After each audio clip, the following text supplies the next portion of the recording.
Let's see if this thing's working.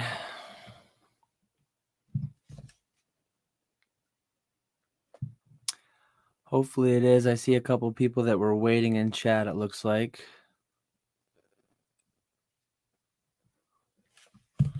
I see Kai in chat. See the old card shop, the Zardhunter, Koro, Basic. Thanks for the congratulations on 1 year. Can anybody let me know the sound and the video working well? You can hear me fine. I'm not lagging too crazy. How's it going, Skater Nesto? Professor O, Kylie Blessed, Jack Meeker, Jonathan W, Ivy, Crystal Pokemon. Got quite the crew in here, which I like to see. Thanks everyone for coming. First time live on YouTube. I'm a year into it. I had no idea how to do this earlier today. I don't know if he's in chat yet or if he'll be in tonight, but shout out Pokey Knowledge. He helped me over a couple of the speed bumps I went through earlier. So thanks, Crystal, for letting me know the sound's good. Highly blessed. But yeah, anybody who clicked the bell, I went live on YouTube earlier this afternoon for about 10 seconds, and I didn't know I was live. I was trying to do a private live just to test things, and yeah, I ended up putting it out there accidentally. Can I get a fossil heavy for 200? I don't have any fossil heavies. Definitely not for 200, even if I did. I do have a couple 4th print base heavies with the stickers on the back.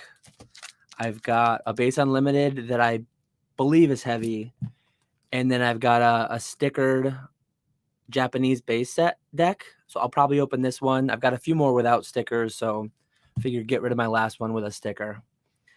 We got the Mexican hipster in the chat, head Pokemon, So yeah, I'm not gonna crack into anything right yet. I'm actually happy to see looks like we got 33 people in here. The old card shop will take 2 spots in the raffle. Feel free to hit me with questions in the chat. I'm pretty much just planning on hanging out, answering some questions, talking whatever you guys want to talk about. I've been on a lot of live streams before. I've been on Jake's channel, Poké Knowledges, and probably some others, but yeah, I've never really, a lot of times I'll be conversing with whoever I'm on stream with and then kind of just forget about the chat. But here I'm using StreamYard. I got the duck up in the corner because I'm too cheap to pay for it. But I'm planning on keeping up with the chat. So definitely let me know if you've got any questions and I'll answer them. No spin wheel tonight, the old card shop. The duck race. We got a lot of whatnotters in here apparently. Throw it in the mystery pack. So the old card shop asked, how many Rudy kits did I buy and would I like to buy his?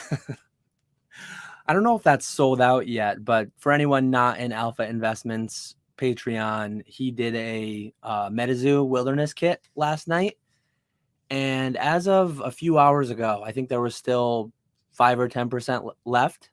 I went all out. I took 4 kits. I'm a big fan of how Wilderness looks.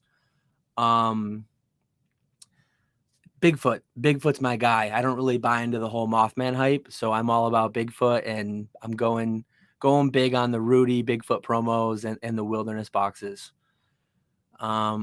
Matthew Bay asks, where did you get the art/posters behind you? So these behind Snorlax, that and then this came from the Pokemon Center website, canvas prints, whatever they call them, and then the posters just came from Amazon.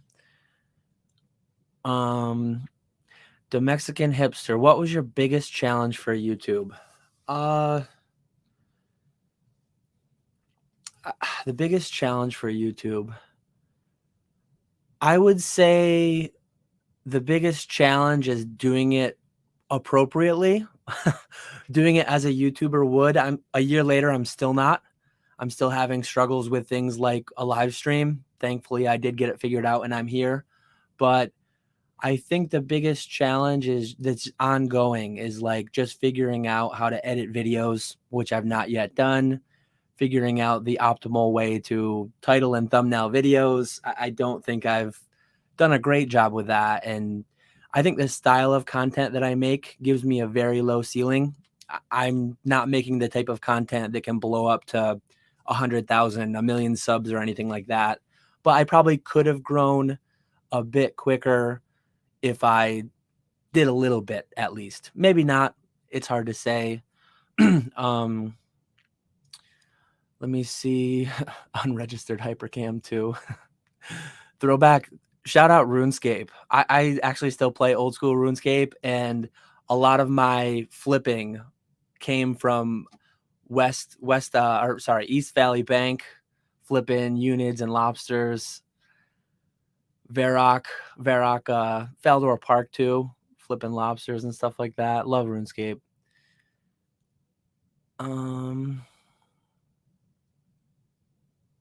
StreamYard sponsorship.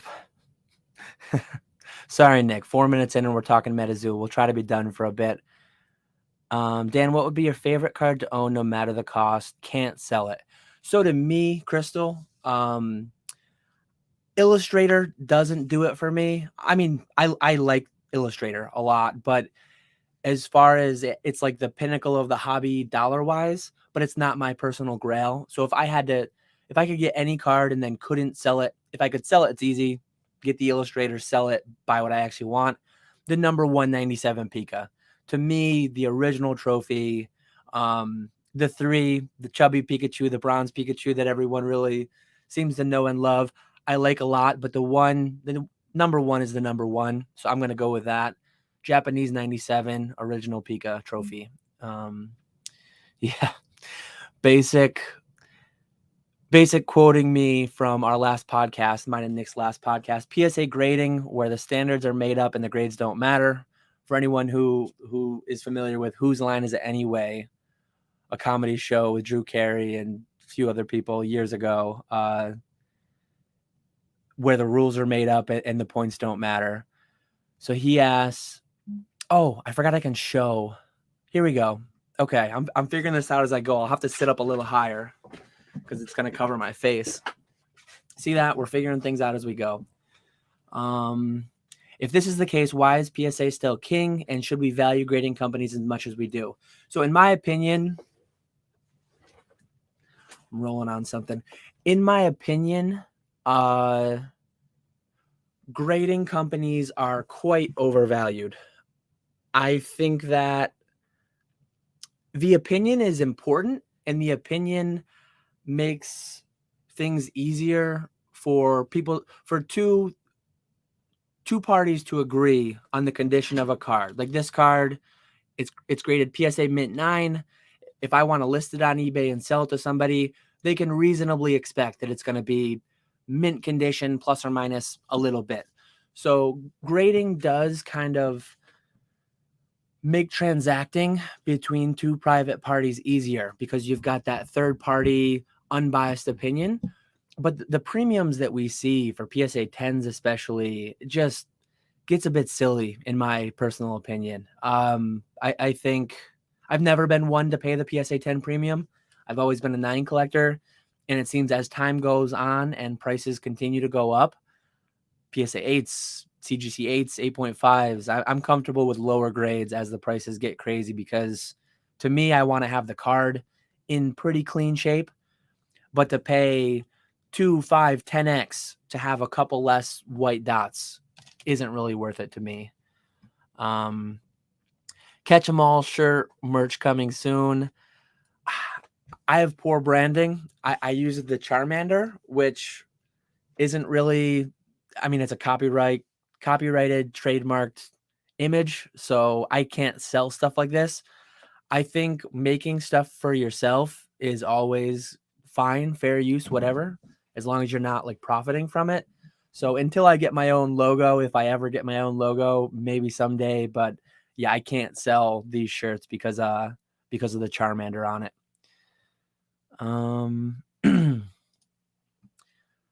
Let's see.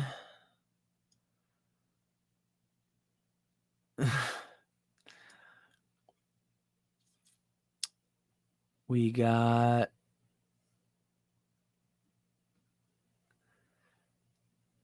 people talking about head Pokemon talking about CGC grading maybe. Or no, sorry, that must be PSA, $50 card sub. Learned all his greatest scams from RuneScape. He must have been the one in the corner trimming people's armor. Once he gets it traded, logs out, never to be seen again. Mason Berry selling green party hat, 2.3 mil. These days, I think you can change that M to a B. I think party hats are crazy these days. Except for an old school, everyone gets one for free, so they're pretty cheap there. Highly blessed, no worries. If you think of a question, I'm planning on hanging out for a long time, so take your time. Get me a question when you get to it. If not, hopefully we'll Dan probably running the unit scam. How many years did I spend in the NBA? So I am 6'4" for anyone who hasn't yet met me in person. Unfortunately, I was pretty short, not short, but I wasn't this tall in high school, and there were some other people taller than me. I was like a point guard, shooting guard in high school. And yeah, my height came like freshman year of college. It just came out of nowhere. I remember the first summer after like freshman year, meeting up with some old high school friends, and they're like, what the hell happened? How'd you grow so much? You went away for 8-10 months and grew like 6 inches. 80% tens on last return for Professor Oak. That's solid. I don't think I've ever had a submission with an 80% 10 rate, but 50-60% in there has probably been some of my best.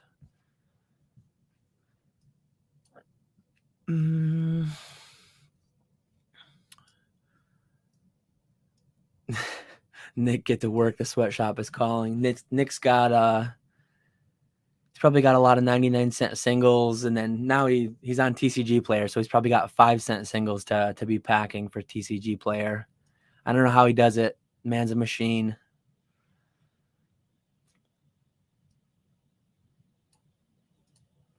So Neusser PXE. Options on the full art Pikachu Vs. Opinions must be on the full art Pikachu Vs from Brilliant Stars and Vivid Voltage, as they look similar to those full art modern trophies. I'm a big fan of modern. I'm pretty easy to please, I've mentioned before. I like a lot of the arts in general. And so Brilliant Stars, Vivid Voltage, the full art,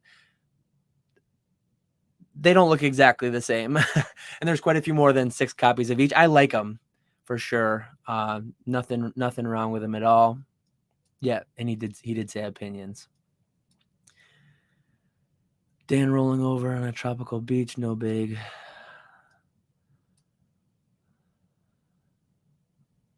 So James Price says, I'm surprised why a lot of us US sellers don't try to target the UK market. Big price gap, which I've taken advantage of. I'm from UK. Cards like First Ed base hollows are a lot harder to find over here. So in my 8 years back into the hobby, I have made a few relationships with international businesses or individuals like myself acting as a business. So over the years, I've made connections with people in the local markets in Europe, and I've been like a small time supplier for some of their graded card needs. It's definitely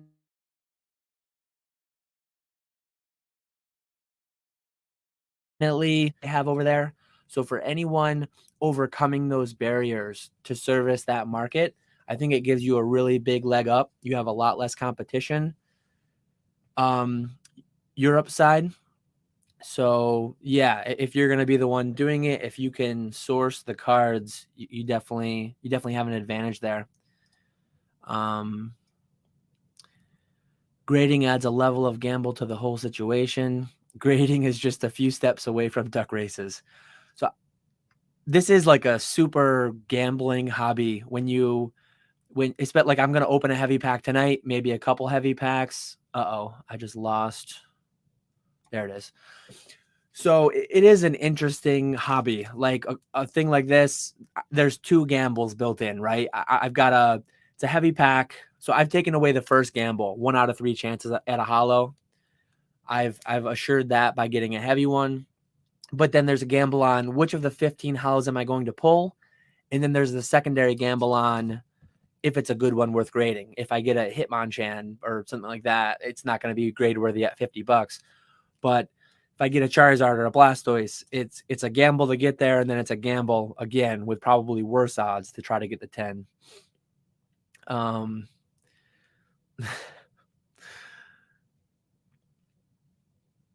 9 collectors gang, all about collecting 9s. Collect what makes you happy, but to me, the thing that gives me the most value has always been 9s. So Mr. Walrus, I think, asks a good question. Dan, with PSA 10s and 9s rising, how long do you see it for 8s and 7s to become sought after and increase? I think a lot of them did, and a lot of them have been. I'd personally be careful. If you're talking non-holo WotC, I don't really think it's worth getting down into 7s and 8s. I think they're really only worth being graded in 9s and 10s. If you're thinking, I mean, if we're at a weird place in the market where so many slabs are hitting the market that at times you might be able to get a PSA 7 or a PSA 8 for cheaper than like TCG Player or Trollin' Toad or eBay near mint. If that's the case and you just want to get a good near mint binder copy, it's very reasonable to pick up a PSA 7 or PSA 8 that is going to be cheaper than you can get raw, because then, as I said, you're not gambling on condition so much. You're going to have a good idea that it's 7 or 8 near mint to mint, plus or minus 1. So that's my main take on that. I think for like base set first edition holos, Shining, first edition Neo Destiny, Gold Stars, for the ultra rare type hit cards, 7s and 8s are more worthwhile potentially picking up, other than just if they're cheaper than near mint. But like modern and stuff like that, I don't know if it'll ever be modern, and then like non-holo WotC or unlimited WotC. I'm not personally thinking 7s and 8s will ever be too worthwhile, except for that situation. Kai says, talk about how CGC is the best company now. I did have a couple people send me on Instagram, and I didn't really like keep up on YouTube content today.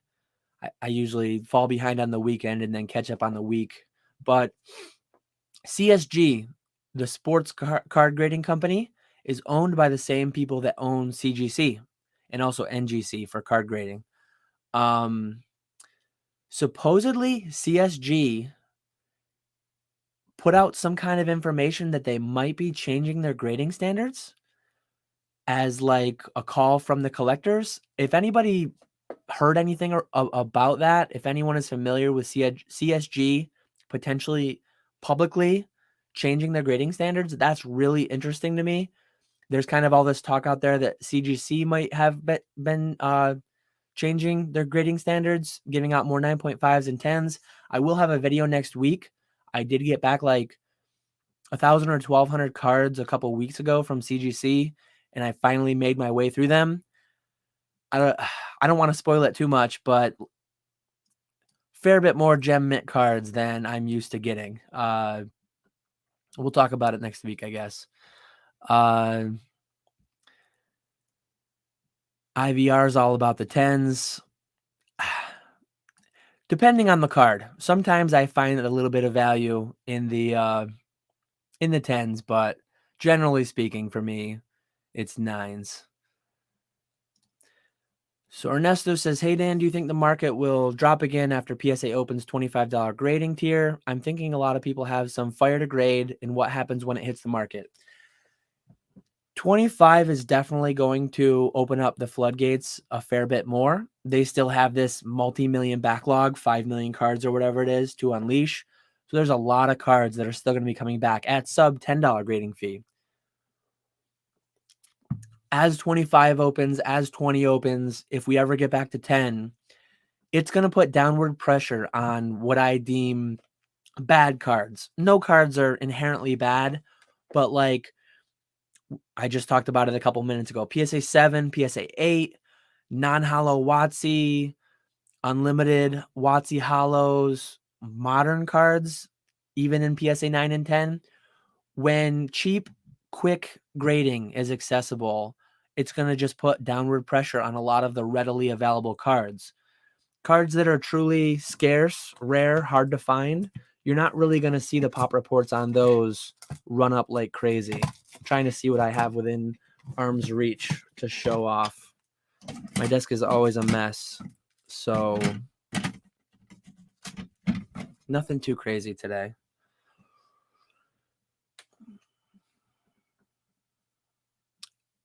What was your largest win in Pokemon? Example, getting a raw card for a fraction of the cost of a 10 and it grading a 10.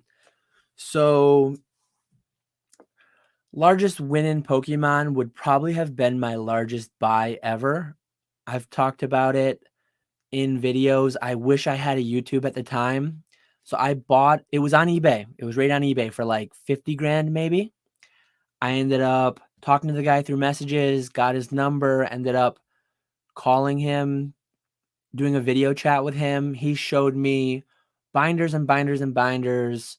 It was like WotC all the way to modern, a lot of EX era, very heavy in the EX era. Near complete, I don't remember if it was complete, but near complete PSA 9 Gold Star set, near complete old school EX, not just the set old school EXs, but almost all of the old school EX promos as well. PSA 9 or higher, some 10s. A lot of unweighed, like bulk EX era packs. Fire Red, Leaf Green, there was maybe 24, 30 of those. There was Hidden Legends, a lot of different packs. I want to say there were some jungle and base packs as well. Massive collection. Guy ended up driving to me from Canada. I paid part deposit through eBay because he was making the trip in from Canada. It was like a 5-6 hour drive for him. And then I paid part by certified check. He actually rode with me to my bank. And we did the certified check. But he filled like not a minivan. He filled one of those like full-size vans. He had a Mercedes van that he filled and brought to me. And we just unloaded it. Took like a couple hours to unload it into my garage. Crazy. It was like $40,000 at the time. And this was 4 or 5, maybe 5-6 years ago. So it was prices going insane. I sold a lot of it quickly after I got it because for me, it was the biggest buy I'd ever made. It was a very large buy. I needed to get some money back. Had I held on to everything, easily 10, 20x to the peak, which has come back now. But I still, at the end of the day, made out very, very well on that because I still have some of that today. Some of the bulky type stuff that was still really good. I didn't really have time to ever get through because I still had a full-time job at the time. So I'm still like working through totes of that today. Definitely my best singular purchase in Pokemon.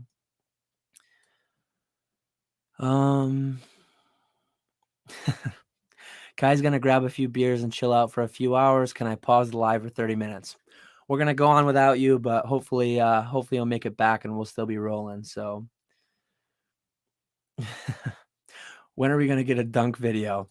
Sadly, at 6'4", I need to do like, I'm only 31. I'd need to do like some preparation. I'd need to be like 30 minutes of stretches, really do some mental preparation, and maybe I could throw one down. It's pretty pitiful, but even back in the day, peak athleticism in college, I couldn't just throw down crazy dunks super easy. It was like a task to do it to some extent, and now it's like really a task. If you want to see my personal collection, I showed decent part of my personal collection, which I can't show you today because it's not here, but couple weeks ago, I showed some really nice cards. If you want to see the Pokemon dunk video crossovers, Rusty had some solid dunks as part of his fundraising challenge a few months ago. So check him out over there on TCA Gaming. So Korokoro Pokemon asks, I'm seeing CGC is advertising 50-day turnaround time on bulk. Is it possible their backlog is really reduced and possibly they will add some lower tier pricing to prepare for PSA bulk reopening? Definitely. I think right now, if I remember correctly, CGC is currently $15 per card for bulk and then $10 to add subgrades. Demand increased, so they were increasing supply as well to try to keep up. But if you can't increase supply enough to meet demand, you just increase price to lessen demand as like kind of a stopgap.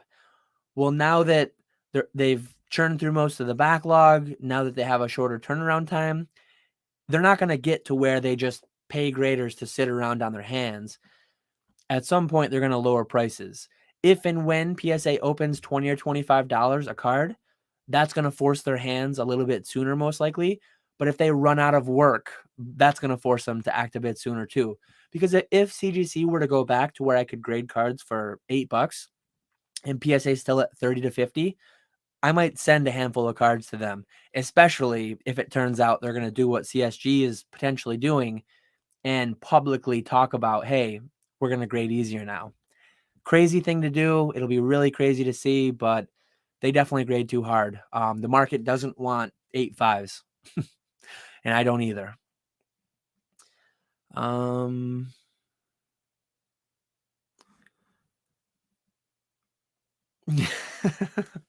Knowledge Cards asks, who do you think would win in a fist fight, old school Pokemon or yourself? No weapons, but Nick can bring a shopping cart. So in the hands of Nick, a shopping cart is a weapon. So I'm giving that fight to him. He's got a deadly weapon and I'm left without. So I go down in that fight. Very unfair fight because Nick's got his ideal weapon of choice in a shopping cart. How do we ask questions for the next podcast with a new channel? So that's a good question, Mr. Walrus. Since we don't have any videos on the new channel yet, we are planning to do kind of like a promo intro video that we're going to try to drop next week. So you can either ask on there or you can ask on the current podcast that's on my channel or Nick's channel right now for one 2-week for one podcast. We'll just we'll look at all three places to make sure we don't lose any. And then moving ahead, it'll be just like it used to be. Ask questions on the last podcast. Now we won't have to combine from our two. We'll just have the one place to look. So it'll be nicer moving ahead. I think people laughing at Knowledge's question. Really, while I'm scrolling down, looks like I'm a little over 10 minutes behind already. Very happy with the turnout. I really appreciate everyone showing up. Got over 50 people watching. I told my wife earlier, if I were to get like 25 people, I would have deemed that great success. So really appreciate everyone hopping in the chat and making it a fun hangout for the night.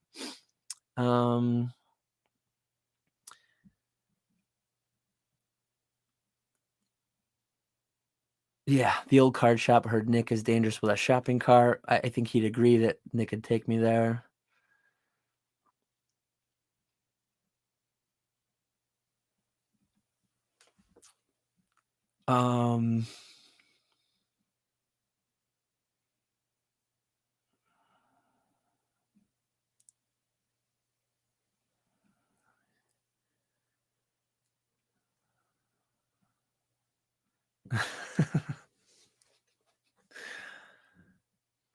Trying to just catch up in the chat here. Hoping I don't miss any questions. If I do miss any of your questions throughout, feel free to just leave them back. Feel free to leave them at the bottom. Hopefully I'll catch up at some point. So the Zardhunter He's got 2 comments here. He says CGC might change their labels. No subgrades for CSG and new label. So that must be the change that CSG is making. Will be really interesting.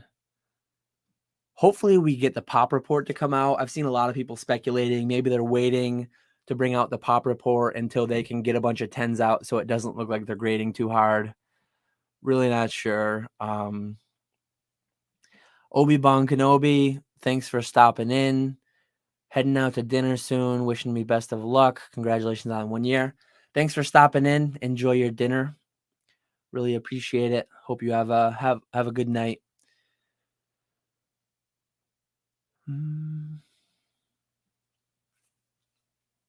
So, Mr. Walrus, Dan, what are you excited about this coming year? Goals, sales, releases. I can't keep up with Pokemon releases. They're just, I think they're knocking it out of the park. I loved Celebrations. I haven't even opened for myself yet Fusion Strike or Brilliant Stars. And we've already got, I can't even think of what the set is called, but we've already got Astral Radiance, I think it is. So, yeah, I'm excited for modern Pokemon. I think they're doing a great job. I'm excited for MetaZoo Wilderness, which I'm going to be opening in a few weeks. I just got lost again in chat. There it is. Goals. Further refine my business strategy. Organization. I have my own personal backlog, nothing like what PSA and CGC have going on or had going on, but I still have quite a bit of backlog. So yeah, just getting caught up on everything, getting back to where I can bid on individual lots on eBay. It's been a long time since I've really looked as much as I'd like to. There's so much opportunity in Pokemon. I'm just excited to see where this all goes. Crystal says CGC has said they'll loosened up their standards as there's too many 8.5 complaints. I don't know if they actually said that. If they did, there's definitely a lot of CGC 8.5 complaints. It'll be really interesting. It's kind of a punishment to early adopters if and when they do opt to change their standards, because it's like they already graded 1 to 1.5 million cards, I think. Thanks for grading with us. Now it's gonna be easier. So yeah, that's kind of rough.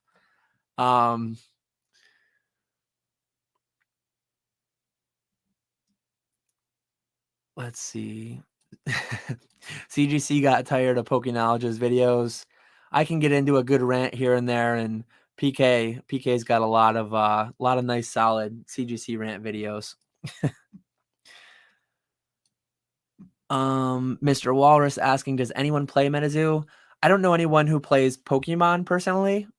As far as like competitively, I don't know. I probably know some, but not too many, not too well.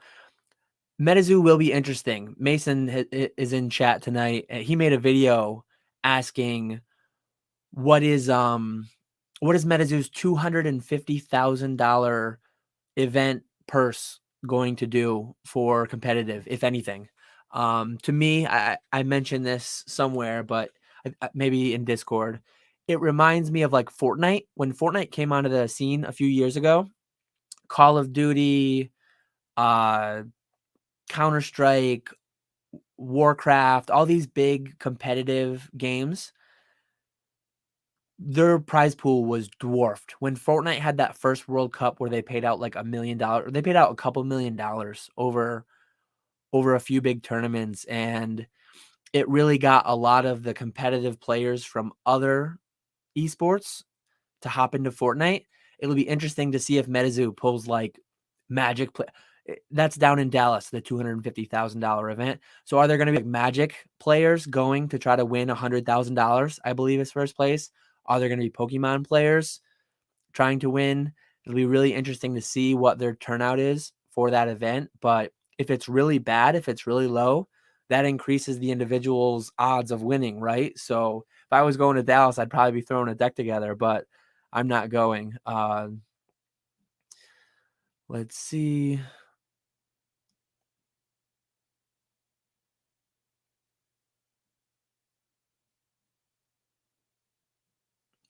More people talking about CGC. I don't know if that's actually real, but it'll be very interesting if that does end up being real. So Kai asks, how do you think CGC will fare long term outside of the CGC 10? Given its well-known cards up to CGC 9 can have major flaws, not missed flaws, but accepted. So what Kai's talking about is like if I had a Masaki card with the indents, the Masaki mark, as it's called, PSA, if they see it, would give it an automatic 6. With CGC, you can often get an 8, maybe an 8.5. So if your card has a crease, if it has a ding, if it has a dent, curled corner, anything like that, you're going to get a higher grade at CGC than you're going to get at PSA, almost universally. So I think CGC has definitely a niche in like error cards. CGC is a lot better, it seems, at actually authenticating errors and labeling the errors as such, labeling OC, miscut, ink errors, anything like that. So I think CGC will always exist in that niche.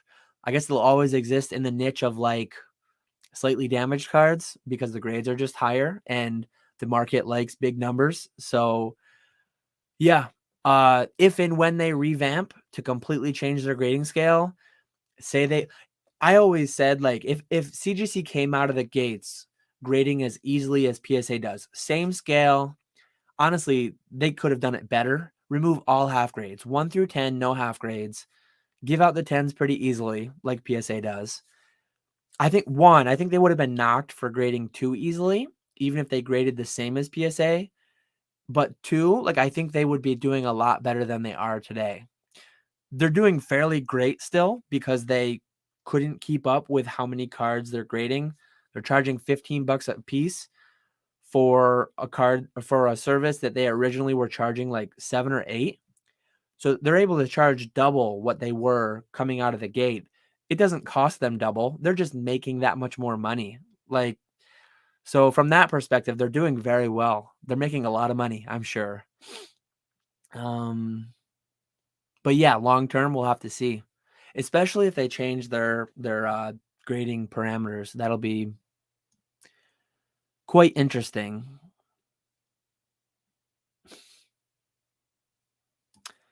So anyone have PSA middleman subs still out there from September 2020? Been seeing some people saying it's taking 6 months to go from grading to return shipped.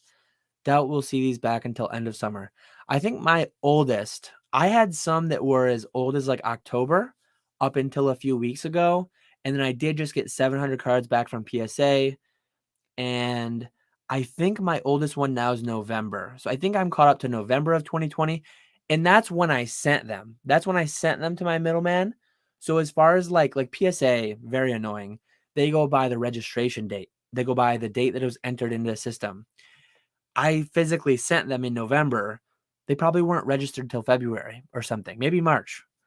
Hard to say, but yeah, that's where I'm at. Swami in the chat. Looks like I'm still 15 minutes behind, but Swami in the chat 15 minutes ago. How's it going? If you're still here.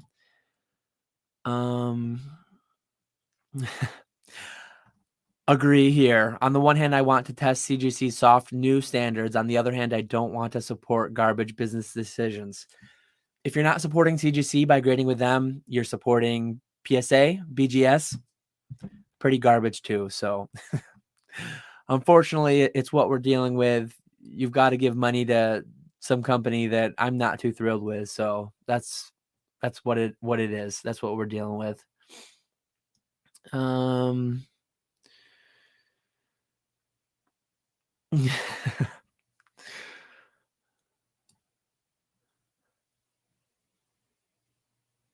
Let's see. The green shiz in the chat. First catch 'em all live. Mark this moment in history. Glad to make it. Glad to have you here, Josh.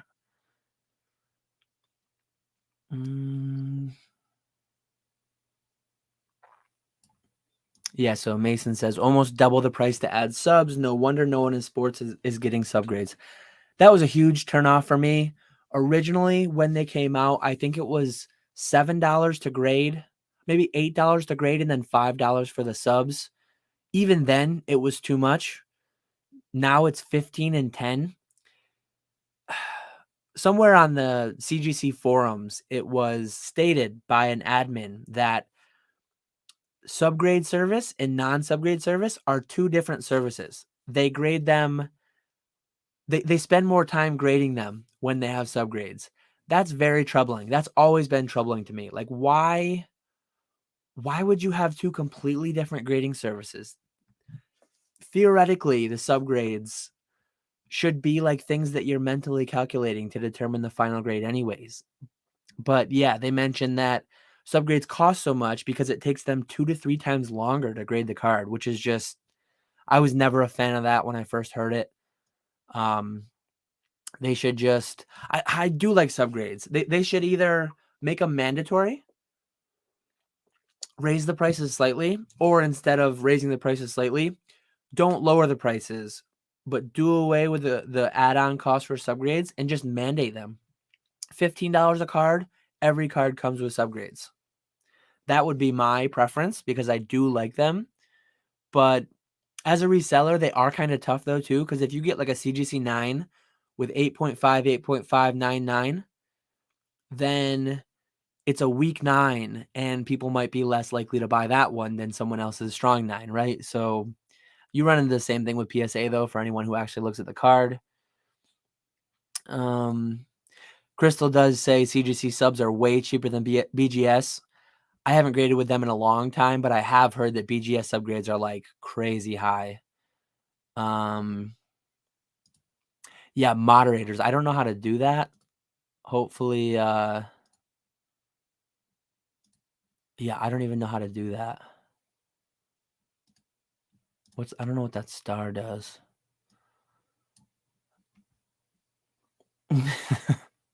Nick kills my soul every time he doesn't put the shopping cart away. So it was really windy here the other day, and my wife went grocery shopping. She said that when she was walking out to the car, she saw a shopping cart like whipping across the parking lot, wailed into a car, busted the headlight, and then it like continued on. I don't know where it went from there, probably banged into a couple more cars, but Nick must have been visiting central New York. I don't know how people do that. I don't know how Nick can live with himself, sleep at night. Someone just had their headlight busted from a central New York Nick, so it's a shame. What is your least favorite part of the no damage Ninetales? I don't know if he's asking me that or asking Nick, but I'm not a huge fan of errors. That one is all right, I guess. Most of them I've seen though, I think there's only one PSA 10, so it seems like most of the no damage Ninetales have at least a little bit of damage. Old School said there's nothing bad to say.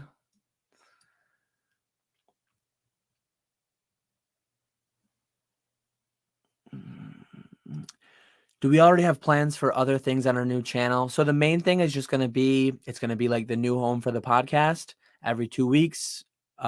Thursday, I think we're going to stick with. You're going to see the new podcast that you've grown accustomed to for a year. We did guests sporadically throughout our first year, but one thing we're doing with our second year is we're going to formalize having guests every other episode. We have a guest, Peter, from Ludwigs and Polaris. So we have a middleman on our next one that will be, I think, interesting, provide his own insight into, he's the one who runs the middleman service. So hopefully people will come with unique and interesting questions to ask him. And that's what we'll plan all of next year, every other episode. So once a month, you'll be seeing a guest and we'll be announcing them beforehand so that you can ask questions targeted to the guest. That's something I'm excited about. And then in the off podcast weeks, since we won't be like creating our own content to fill in those off weeks, we plan on like taking snippets out of the live stream. Maybe if there was a really good question, maybe a short little thing just to, for anyone who doesn't want to watch the whole 3-hour podcast can just see maybe 5, 10 20-minute videos here and there highlighting some of the content from the podcast. Maybe we'll do something else down the line, but I think that's all we have planned for right now. We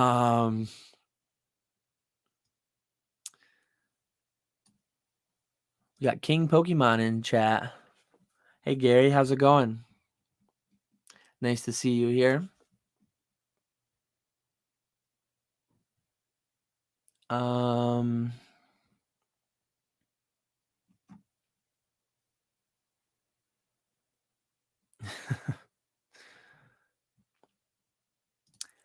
Just like what PokeRev would say, smash that like button. Thanks, Haram. Thanks, Zardhunter.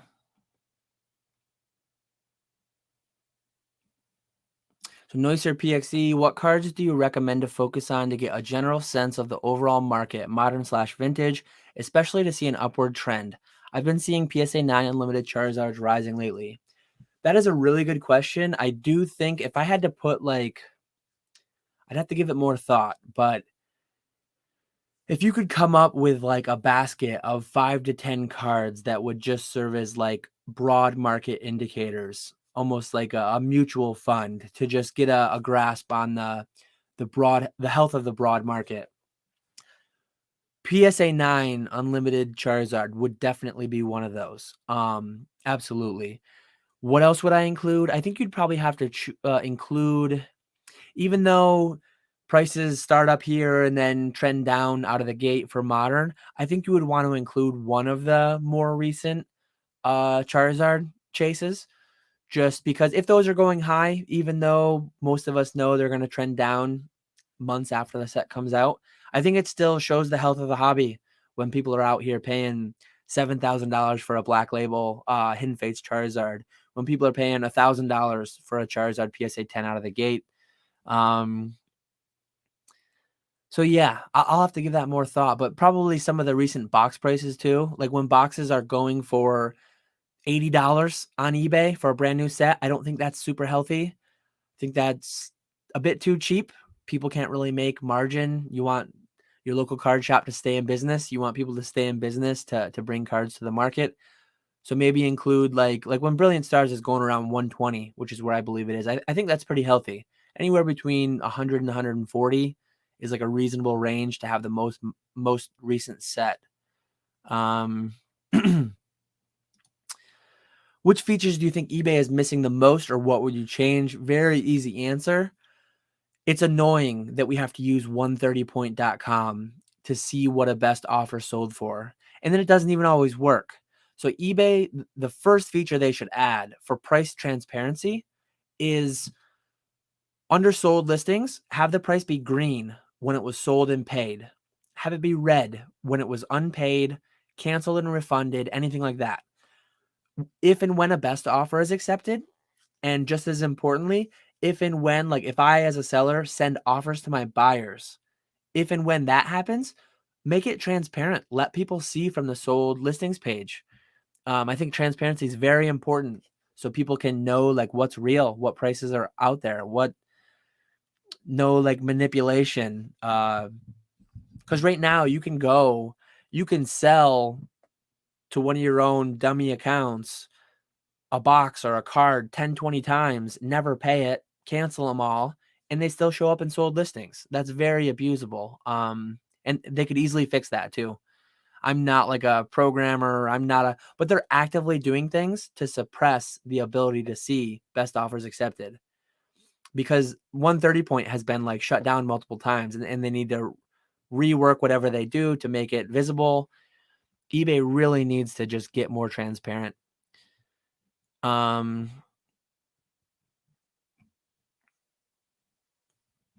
Let's see.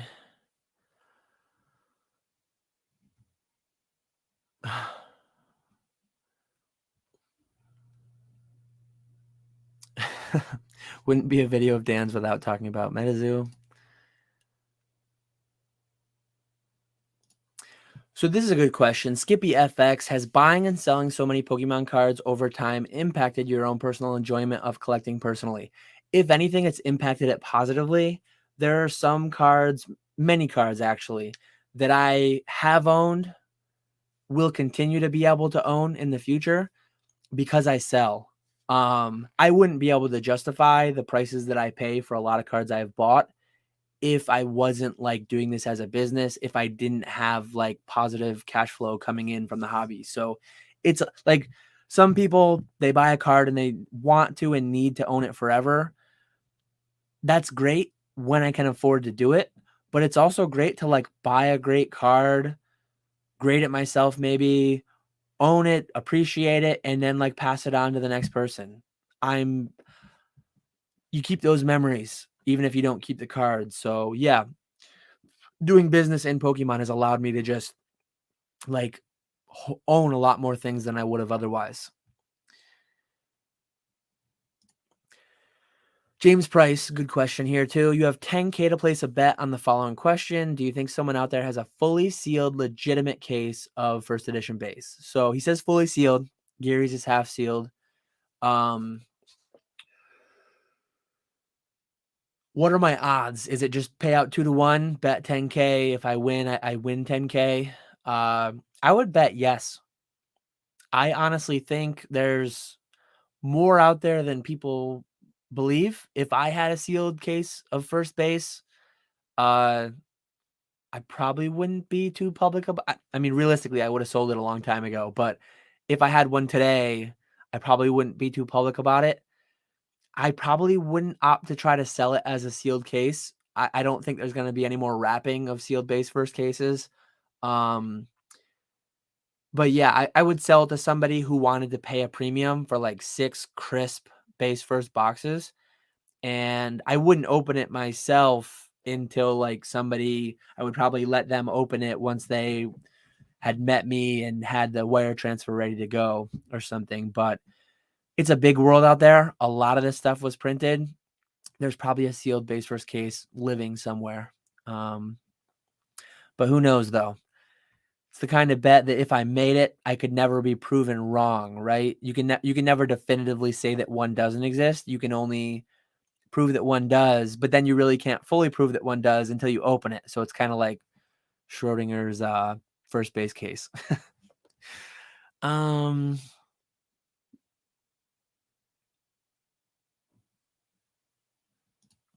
Mr. Walrus says, you said you open packs with your wife. Does she do what mine does? She'll ask about her card, the one she pulled in her cut. Yeah, so years ago when I was opening one of every set that I missed, base all the way to modern, my wife and I opened like everything. I mean, literally every set we opened a box except for base first English. So she opened like Aquapolis packs with me. She opened EX Era, Heart Gold, Soul Silver. She hit level X's, gold stars, hollow rares from those sets, like good cards. And a lot of times it was like, oh, is that good? Or what's the good card here? And it was always an interesting thing. Really wish I had a YouTube at the time because then I could have documented more of that. But I could scroll back. I could probably reconstruct most of my box pulls because I was always grading all the hollows, grading all the hits. So I could go back to my PSA submissions. Maybe one day I will go back and like reconstruct what I pulled out of each box. But really fun to experience that. I just wish I had, I have the memories, but I wish I had video evidence of all that too.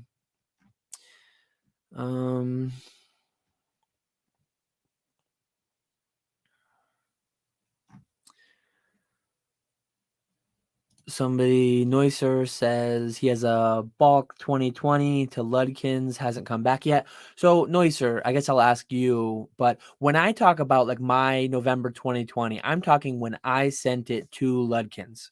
When you say bulk October 2020, I'm assuming that's when you sent it to Ludkins, not when it was registered into PSA system. Maybe you are going by when it was registered. Maybe you're using the Ludkins tracker to do that. I've never really used the tracker, but it's annoying that PSA has that whole they only count it when they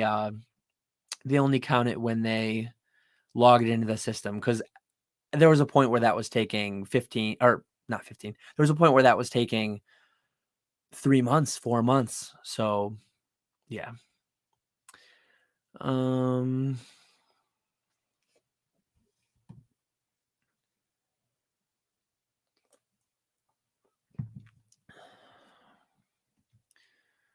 Okay, Kai said he's back.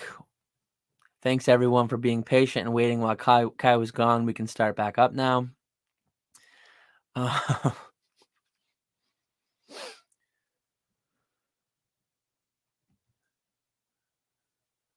yeah, Professor Oak.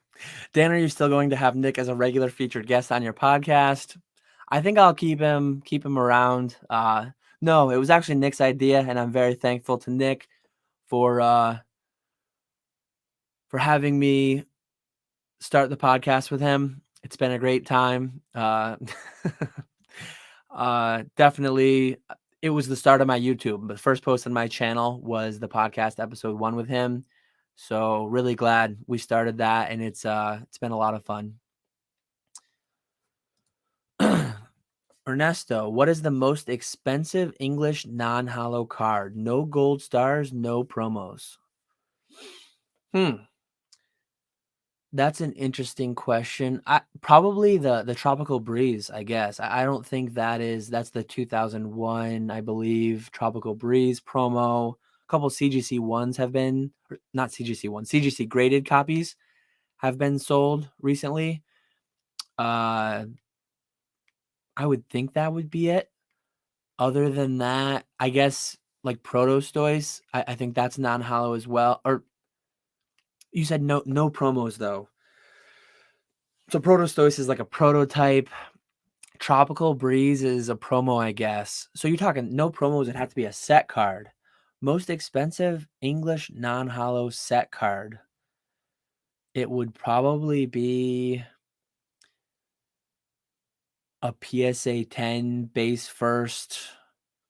I don't know which non-holo is the most expensive. It'd probably be Red Cheeks Pikachu, right? That's not a promo. Anything else would be, yeah, you really only can do set cards if you can't do, and you took away gold stars, so that takes away the pop. Those are pops aren't really promo cards, but I'm assuming you said no gold stars, so I didn't say Espeon gold or Umbreon gold star. So my guess is PSA 10 Red Cheeks Pikachu.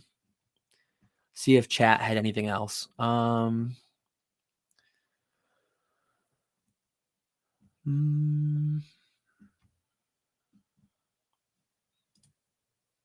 Any advice on how to pay taxes? Talk to an accountant.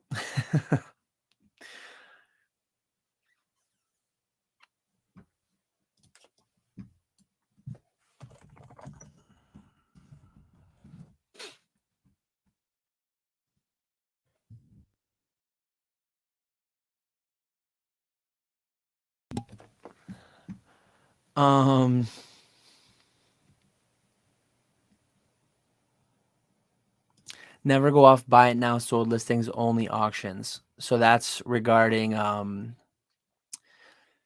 sold listings, but then you still run into the case like, did someone shill it? Did they pay or not? I still think eBay should do the right thing and add eBay should add the ability to see like, hey, this is green, that means it's confirmed paid. Mason saying eBay doesn't want you to know what something last sold at. It seems like they don't, because they're like actively doing things to make it harder on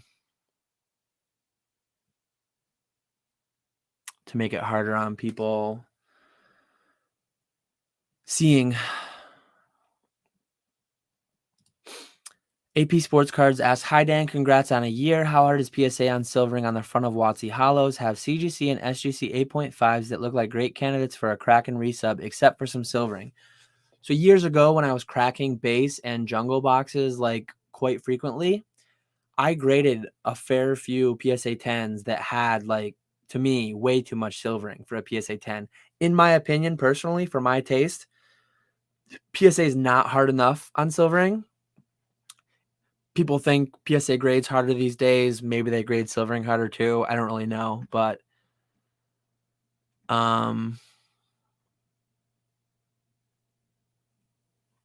let's see.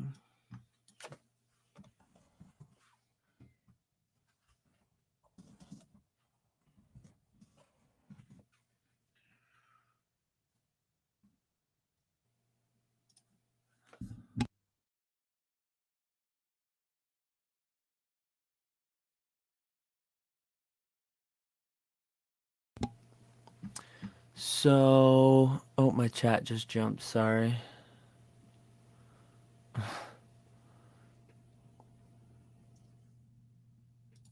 What's the biggest modern bag? Champions Path, ETB, Promo Zard, Baby Shiny Pokemon, Amazing Rares, Trainer Gallery, or Gold Star Greninja?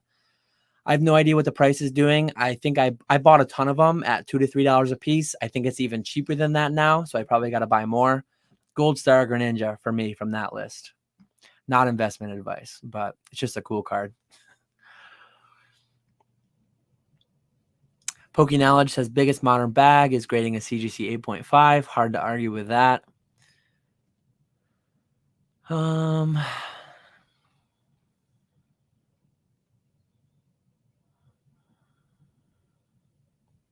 Yeah, so basic continuing on. I've also bought cards through a seller offer, and then I've gone and I've checked 130 point, and it doesn't show the right thing. It usually shows the full price. So say it's listed for 1,000, seller sends me an offer for 800, I buy it for 800.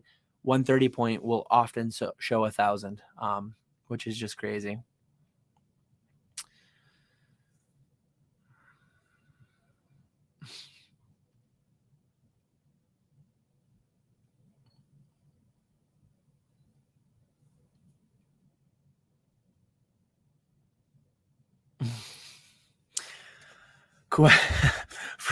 From Mason, your question, you're a radio host in the Pokemon world. What's your DJ name?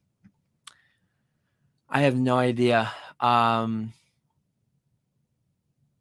guess let me know in the chat what would be a good DJ name. Probably a bad idea to ask chat that, but we'll see what you guys come up with, because I've got nothing. Putting me on the spot. When are you going to start selling mystery packs? So interestingly enough, if anyone's followed me on eBay for a long time,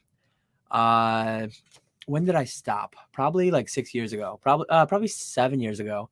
For maybe a year, I sold one of those 100 cards, guaranteed at EX, 10 or so many hollow rares, so many reverse hollows. But I made them, I would say that I made them pretty decent. I think I charged like $20 for 100 cards. It was very time consuming, and I put in like decent value. It was just not worth it. I'm like, what am I doing here? I don't want to scam people. I don't want to put in complete junk. So I put in something decent. And it's like, when I figured out how much time it took me to make those lots and how much premium I was getting over just bulking the stuff out, it was like I was making $2 an hour. So it just remotely wasn't worth it, and never again for sure.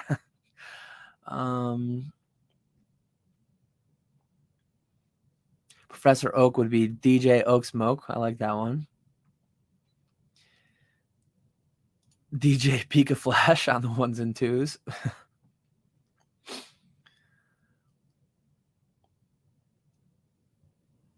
Is Tropical Breeze a promo though? Yeah, I believe it is. Question, what's on my keychain? Anything Pokemon? So my keychain has a lot of keys on it. It's a pretty boring keychain. I have some of those like stupid Advantage Club, like I don't know how regional it is, but I live in central New York and there's like price choppers. So I have like a price chopper card on there. I have an Ace Hardware card, a bunch of super worn out, like maybe a Best Buy one too. Super worn out Advantage cards and keys. Very, very boring keychain.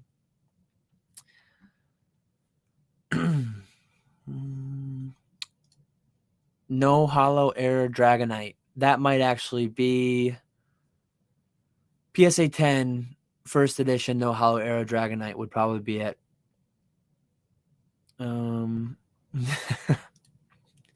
So Basic's very happy that Nick and I are starting the Pokey Flips channel for the podcast. He'd watch on one channel for half the time and then jump to the other for the second half to be guilt-free. I heard some people would open 2 tabs and then have one on mute, and they just have the sound on one, let it play through both in full. So appreciate everyone bearing with us for that first year while we were a pain in the butt with that. So yeah, Neusser said, as I presumed, I think most people go off of when they send it to Ludkins. So if you want to equate that to PSA's date, You probably have to add 3 or 4 months to it. Do I think there's more than 500 sealed EX Deoxys boxes? From NB. That's a good question as well. I do think that EX Deoxys is probably one of the scarcest sets as far as how many boxes remain sealed. Might be surprising to people, but I don't think there's a single set out there with less than 500 sealed boxes. Counting base first, counting EX Deoxys, Sky Ridge, anything you can think of. English sets all had a lot of cards printed. In the mid-era, EX Deoxys era, they printed a lot less than like peak WotC, or they're currently printing now, but they still printed a lot. Very, very a lot. Who's on my PokeTuber Mount Rushmore? I heard last week somebody was asked this, and I forget who. Who was that? Was that your stream with on Josh's channel? I believe it was. So my PokeTuber Mount Rushmore would be, I guess, would it be like the originals, like the historic original, most like biggest for the hobby, or like the people that I personally like most? I guess the people that I watch the most, I think you like picked ZNG for one of them. His old videos, I wish he'd come back with the videos. I think he will. He mentioned in a recent video he's caught up on the backlog of his graded gem middleman submission. So Rusty, like these are the guys that I watch everything they put out. Even with James, I've been watching his 30-minute videos where he's just showing off what's going to auction. So Rusty, James, probably I guess I'll say Nick. Nick's got to be, old school's got to be on mine because he's the reason I'm even on YouTube. And then I'd also say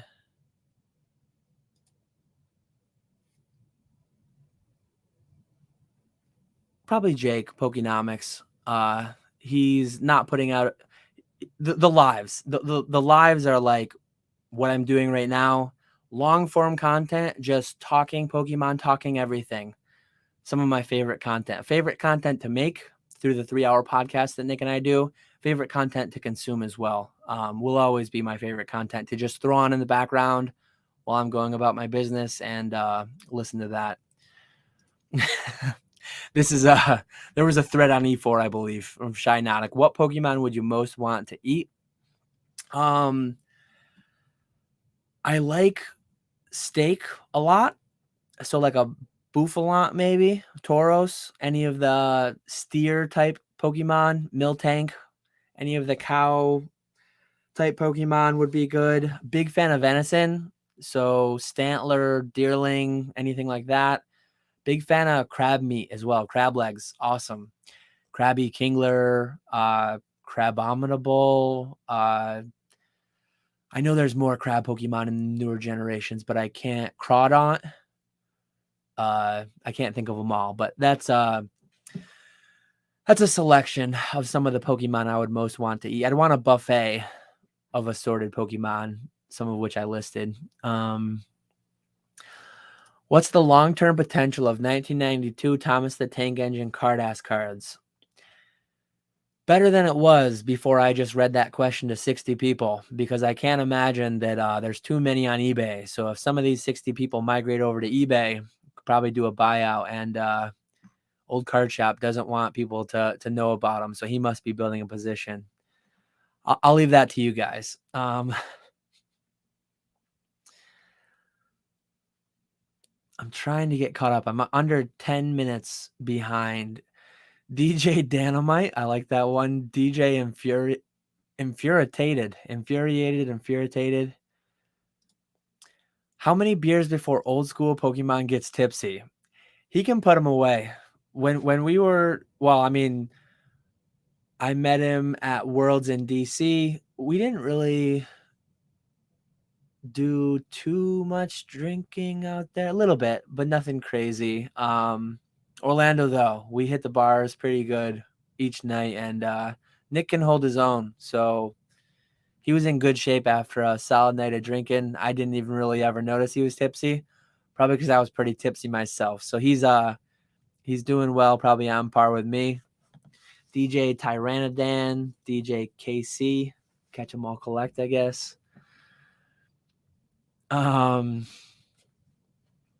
What's the most valuable card I accidentally damaged? That's an interesting one. I don't even remember the card, but I mentioned in my recent video where I cracked some cards out.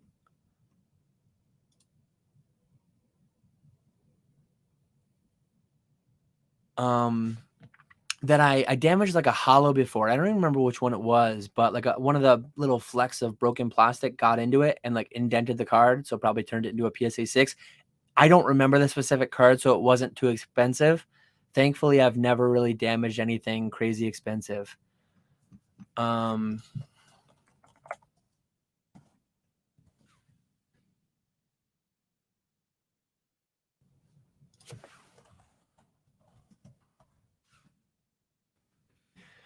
So Mr. Walrus says, "Do you think children are our future, and will they be the ones buying our WotC, or will it forever be our age group?"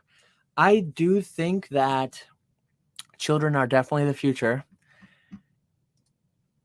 I do think that not all of them, but I think a large amount of people, when they get into the hobby, they get into modern, and then they go, like when I got back into the hobby in 2014, Phantom Forces was the newest set. I bought a case of the newest set. I went back to my nostalgia, but obviously in 20 years, people's nostalgia isn't going to be WotC. What they grew up with is going to be like now. So Sword and Shield. So I think a reasonable progression would be they get into modern, they get into their nostalgia, which might be for some people now it's old school EX, Heart Gold, Soul Silver, any of those older eras. For other people, it might be XY era, black and white. But I not everyone is going to make the transition back, but some percentage will. I do think that some percentage will want to have the OGs, the original stuff, and then some smaller portion yet will continue. They'll kind of do everything they want to do in set cards, and they'll continue into like trophy promo cards. DJ Dan, the Bigfoot fan. I like that one too. That's a good one.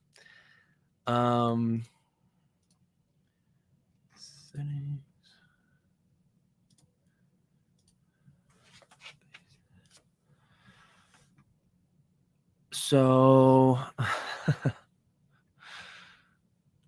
how many different children have you robbed of the World's promo packs, Dan?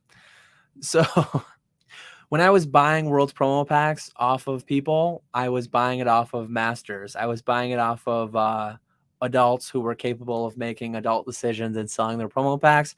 Going rate at the World's events that I went to was like $100 a pack. Some people were getting them as cheap as like 70 or 80, but I didn't really mess around. I'm just like, yeah, $100. I'll buy whoever wants to sell for that. So, I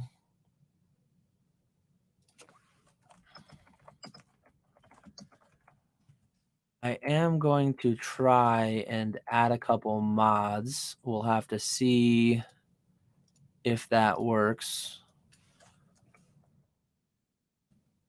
I don't really see issues yet, but I'd like to have people in before issues arise, I guess.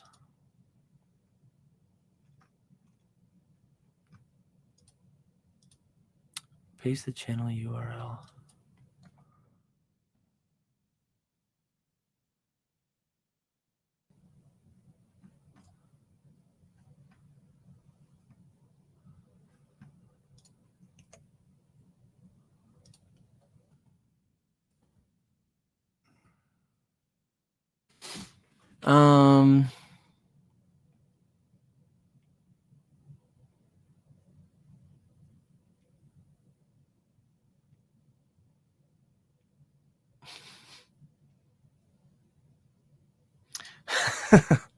So Admiral asking, who is your PokeTuber Statue of Liberty?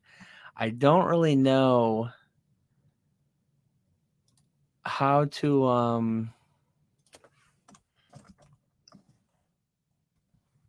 take that. I don't know exactly what that means. Who would be my PokeTuber Statue of Liberty? So it has to be one person.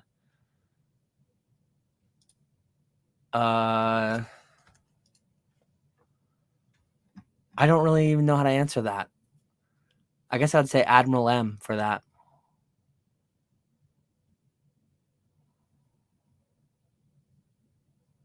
What's your favorite disgusting sandwich?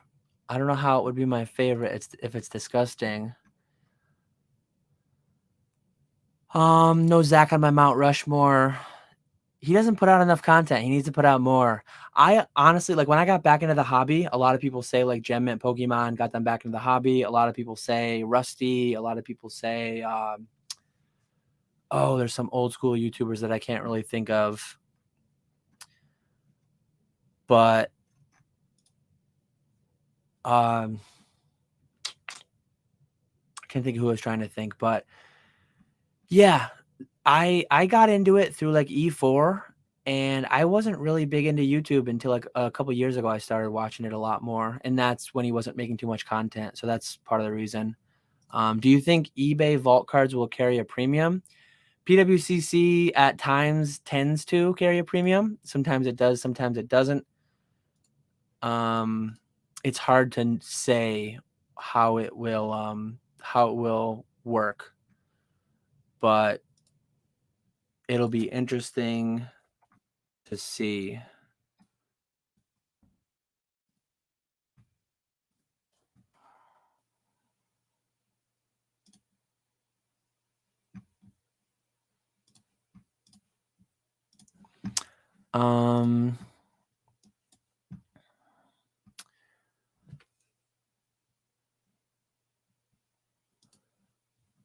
Basic cheats, and he put me and Nick in one position. Jake, Dan, Nick, PK, Pokemon Classics. I do like Pokemon Classics a lot. Woford, appreciate you stepping out of the lurking and making your first comment on my first live.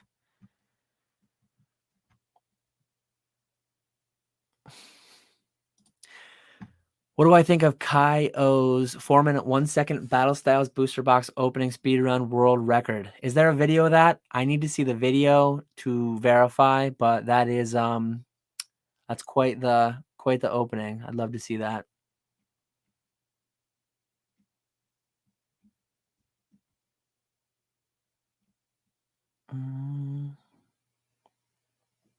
Ooh.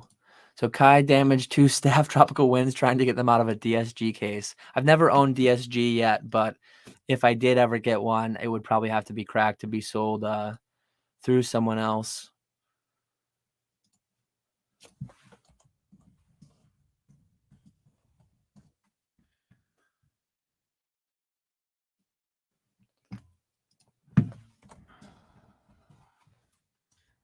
So trying to get caught up here in chat.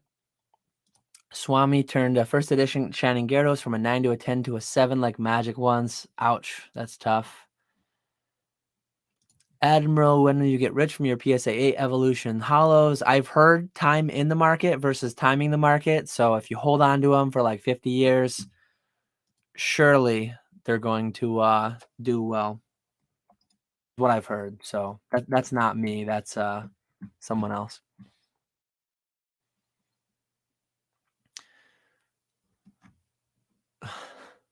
The Green Shiz asked if I store anything in a personal safe. I do think fire safes are a good option for fireproof storage, but you do need to be aware that fireproof safes are designed to protect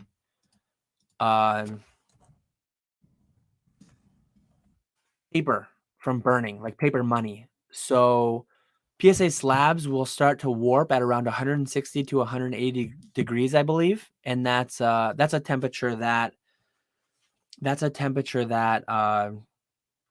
inside of a fire safe will reach in a fire.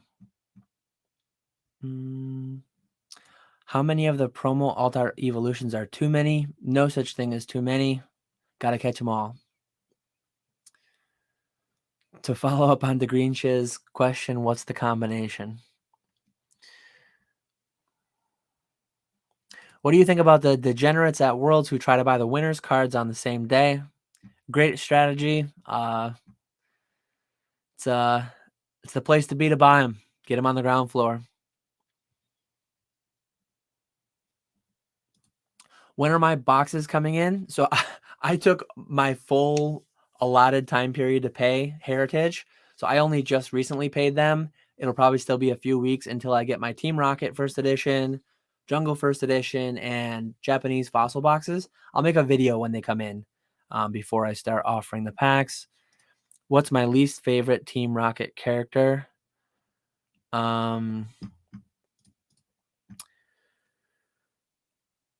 Least favorite Team Rocket character.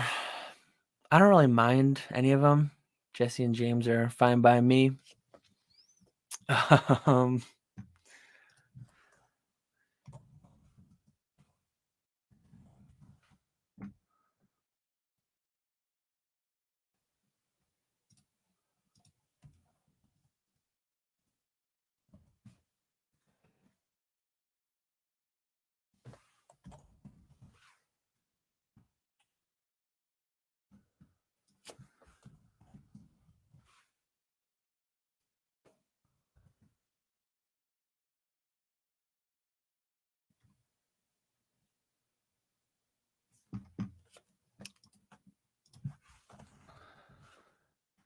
I'm streaming. Nick said I can right-click the name from YouTube stream. I'm streaming through StreamYard, so I'll have to open up my stream. Let's see if I can not echo. Let's see if I can get a couple people modded. Okay, so Nick now has the power. I'm going to give Mason the power because I know he's a moderator in a bunch of chats and I can trust Mason. I'm going to give Swami mod too. I know there's probably a couple people out there that would abuse their powers, but I'm trusting you three for now for a start. So we'll start there and see. So we're at an hour, 22 minutes in, 62 people watching. Again, very thankful for everyone watching. Really appreciate you all stopping in to hang out. Blew away my expectations for how many people I'd be able to get into a live. Sorry, I've been here on the second monitor trying to figure out how to add mods for the past 5 or 10 minutes. But yeah, I'm trying to work my way down to chat. Within the next 10 to 15 minutes, let's say I'll open a pack. I'm going to try to get rapid fire some questions and get down to live chat so I can kind of see the reactions when I pull that fourth print Zard. Yeah, so here we go.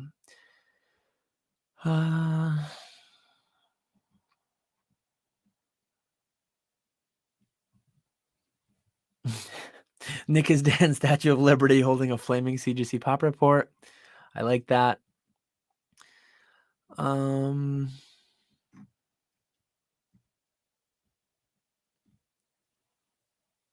Pikachu, thanks for hopping in. Nice to see you. Run into Pikachu everywhere.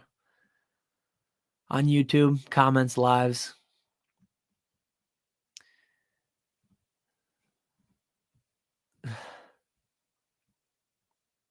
Say his names 3 times and Colt will appear.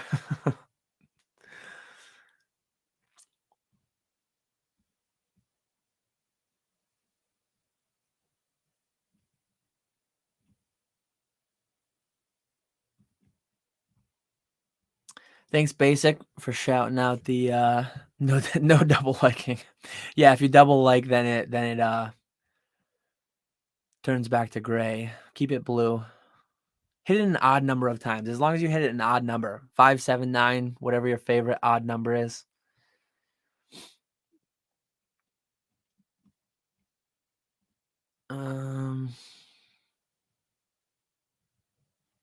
Dan, can you microwave a slab for science? I really like that. I've got a lot of slabs kicking around.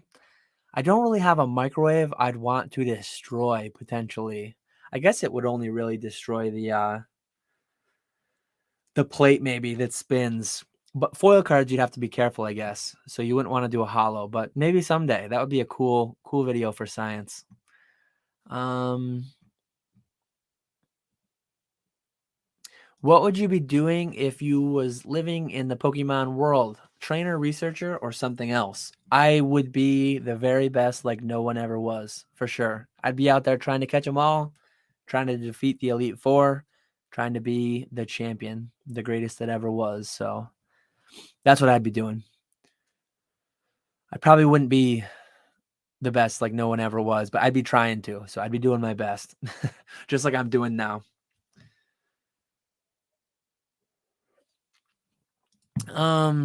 Matthew Bay asked, do you think the modern graded market will ever face a correction? I feel like the modern graded market is due for a correction, but the market will stay irrational longer than I can say solvent.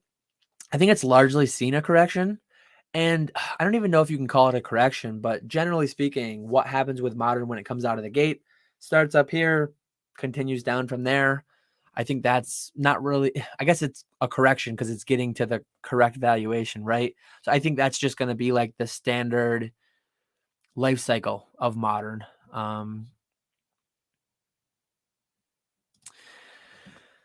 Pikachu asked, if you could have your dream office set up, how would it be different than what you have now? You have to keep Snorlax. Obviously, I have to keep Snorlax. He's definitely in my dream office setup. I'm happy with what I have. It's pretty nice. It could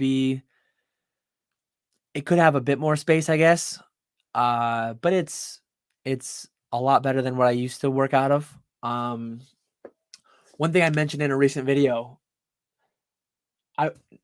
not that I have any issues with Snorlax, but occasionally I might want to swap him out. And I want to get like a tower for my sitting cuties. I've got totes of these things kicking around, and I'd like to let some of them breathe. So if I could just have a tower behind me, maybe even just the whole wall. I don't really want to put so many holes in the walls putting up shelves though, but definitely a sitting cutie wall and just fill it. That would be cool. Kai with a good question. What do you think of the new PWCC power buyer feature? For anyone unfamiliar, it looks like PWCC is like highlighting in a way value listings that are like listed for cheaper than recent sales, presumably. I think that is definitely prime for abuse, and I hope they vet sales really well. They recently did have on their Instagram, they had a post confirming the payment of the Zorua Ichiban copy. The two highest that sold were paid, but the owner of the card that consigned it, he commented on the PWCC post saying, hey, this wasn't paid. Are you going to change this? Are you going to fix it? I also commented asking them if they were going to revise it. Why would you post about a record sale, confirm it was paid in the comments when it wasn't actually paid? And then I DM'd them about it and I sent them a link. They ended up deleting it. So hopefully they vet the information really well, but I'm not a big fan of it. I think people should be able to like go out and just search what recent sales were and then determine themselves if a listing is a good deal. Nick's primetime Pokemon Mason. That's who I was trying to think of. He wasn't really making content when he was kind of done. I think he's back making content now, but I think he was kind of like out of the game for a little while when I got back in. So I was back into the hobby and he was making content, but I wasn't really big on YouTube at that point. So yeah, we got old school Nick and Swami drunk on their power. Admiral saying that he should not be modded because he would abuse them.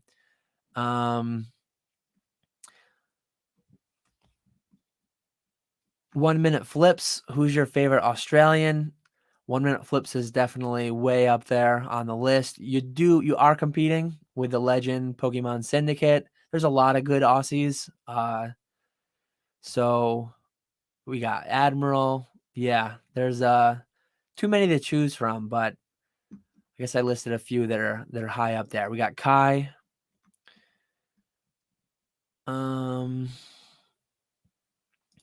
Mr. Walrus with a good point. Can't trust Nick with carts. Can he really be trusted to mod? We'll have to see. Hopefully he doesn't abuse his powers.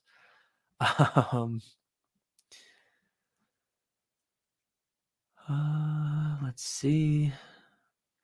Neusser also doesn't put cards back. For shame.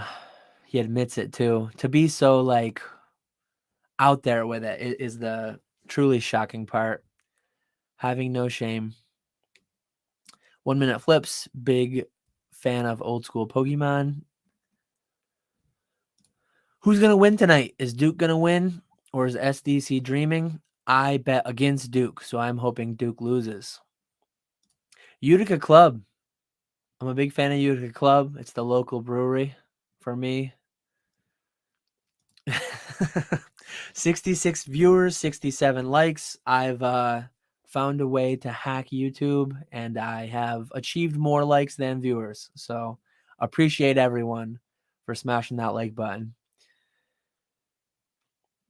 Is base Alakazam or base Mewtwo artwork better? I'm going to say I like them both. I'm going to say I like Alakazam's better. I don't know if that's going to be, I don't know which one would be more popular, but that's my take. I'm 5 minutes behind. I'm going to try to catch up and then crack a pack. So maybe slow down in the chat a little bit so I can catch up and crack a pack. Let me know in the chat though. Once I see what you guys are asking for in the chat, let me know if you want Japanese base or fourth print base. I'm probably going to leave, or I guess base unlimited. I'd rather open the fourth print base myself, but let me know. Thoughts on Charizard Grand Prix promo? Is it still a buy? I don't even know what they're going for raw, but I think they've come down a lot. I like it, but they made a ton of them. I don't think it's a good enough art like the Reds Pikachu to overcome like its print quantity so well. But yeah, Mason agreeing. Sitting Cuties are the best plushies ever made. They're Pokemon Beanie Babies. How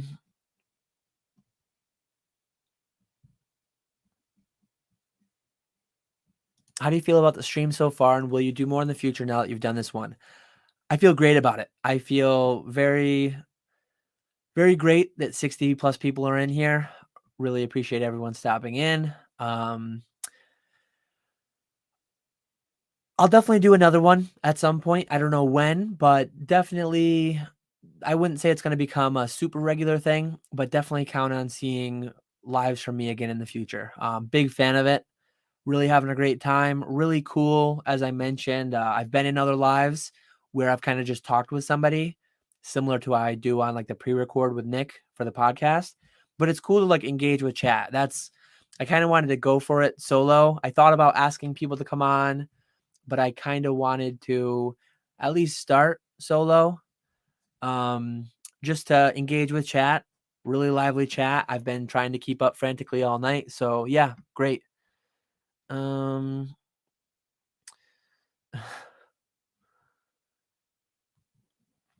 Basic even goes as far as oiling the squeaky wheels on cards. So not only does he return his cards, he like maintains them, and great guy. Great guy, that basic trainer. Dan, if you had to collect anything other than cards, coins, or beer steins, what would it be? Those are three of the things I've collected over my days. I guess cheating a bit would be like video games to some extent. I don't collect them extensively, but I've collected some. Let me try to think of something else. So not cards, not coins, not beer steins. Legos probably. I've never really collected Legos. I'm scared that someday I might start, but like I played Legos years ago. My nostalgia for Legos is massive. I have totes from like the 70s when my dad was younger. He kept all his. I inherited them when I got to the proper age for Legos. I had a ton of Christmases, would always ask for Legos. So when my son gets to be the proper age, right now he's still 3. He's still too young for how small they are. He has like Mega Blocks. I can't wait until he's old enough. He's going to inherit all mine, all my dad's, and then he's going to get bought a ton more. And then I'm probably going to dive into collecting Legos, and it's going to be very expensive. Wolford asks, anyone willing to share their experience selling to and negotiating with a fractional share company? I've never sold to one that I know. Maybe one is like click buy it now on eBay. But yeah, let him know in the chat if you've ever sold to one. 1 Minute Flips and Edison Sears are hidden gems. I'm a big fan of Edison Sears content as well. Nick and I actually had him on the podcast before. Basic asking for Japanese base deck. Open them all or riot. Fourth print base, fourth print. Ivy wants the deck. We're pretty close. DECK. I think we're gonna go with the deck. Let's see. Live podcast with Nick one day. Definitely might be a thing. I'm gonna speed run these last 2 minutes through chat, and then we're gonna start with the deck. We're gonna do the fourth print. We're gonna do. I have two. I probably won't do both, but we'll see. We will do one later though. Pikachu will come on live. I've convinced him. Let the man open a pack. What's your favorite ZNG Emporium hype video? Some of his early stuff. He's got some great ones. Specific videos. I watch way too much YouTube to call out a specific video. Pokebarn, thanks for joining. Just got off slanging beers. I like it. You aren't meant to say Legos. Not gonna be easy. Sneaker train for me. I am fully caught up.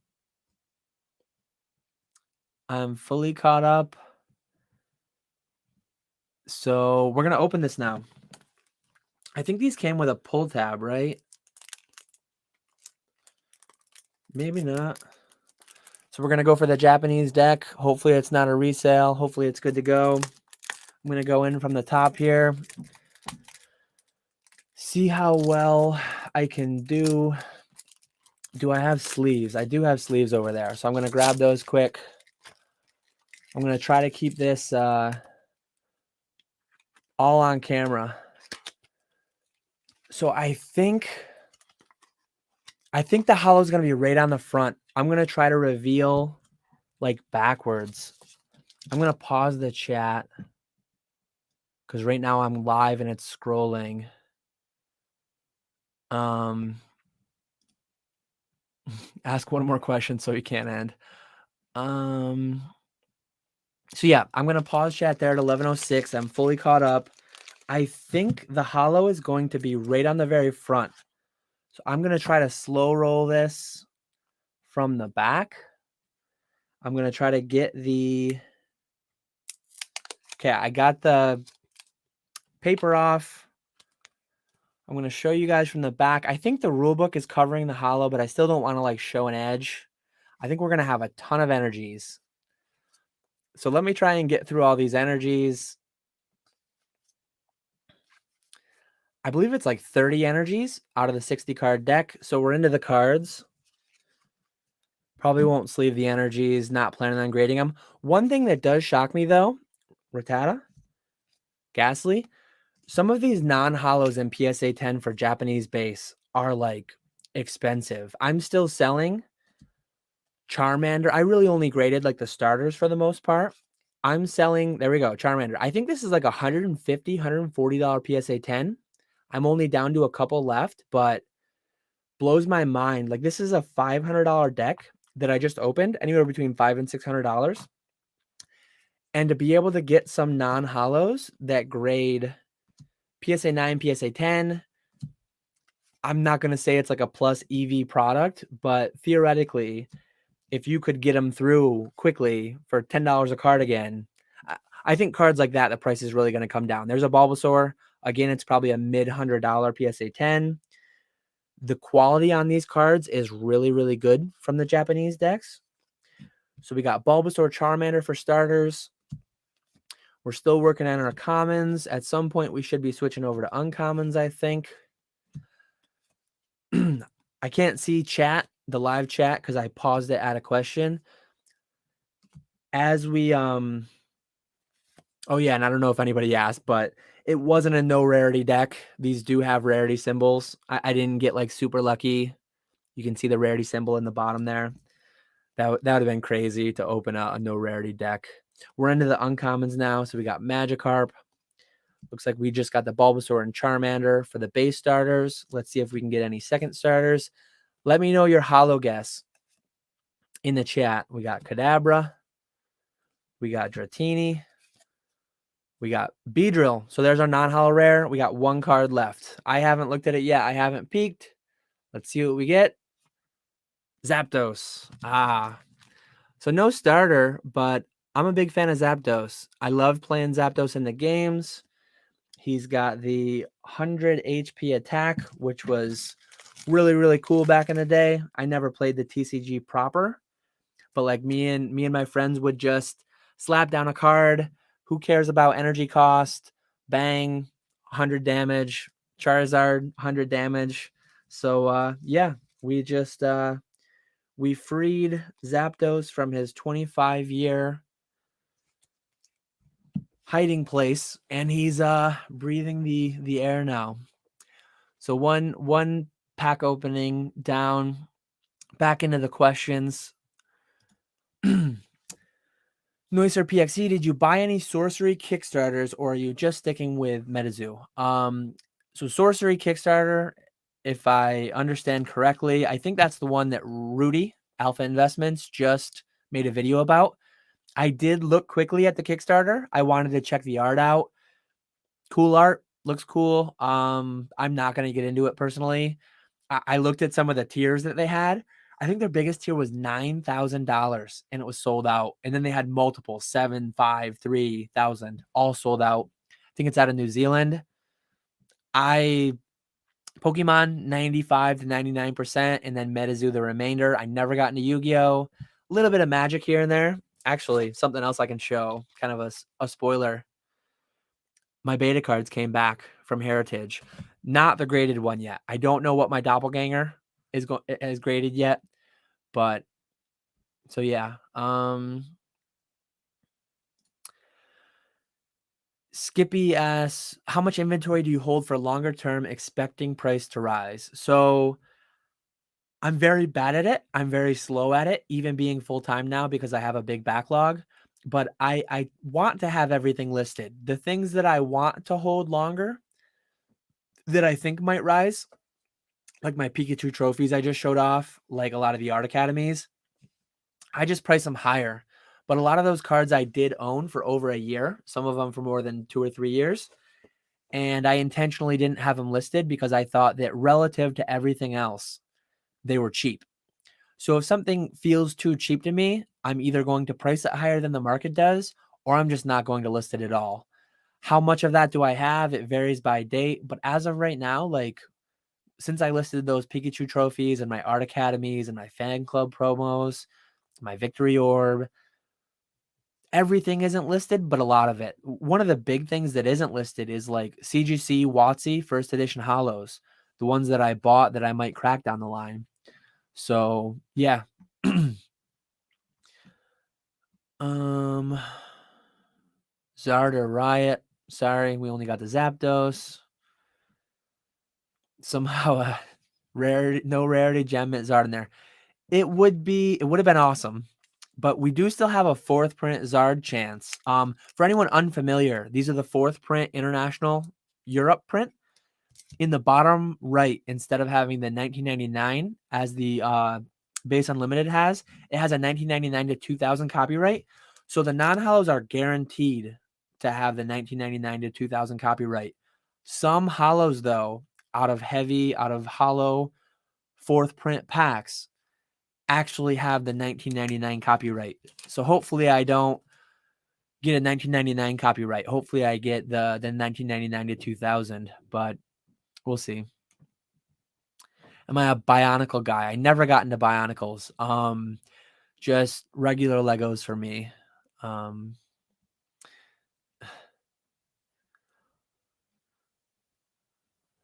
Bionicle fans in the chat. Beyblades, I never got into those. I have like all my Crazy Bones from when I was younger. That was like a big thing at my school for a while. I've got like all my tech decks from when I was younger. I do have a couple of the Pokemon tech decks.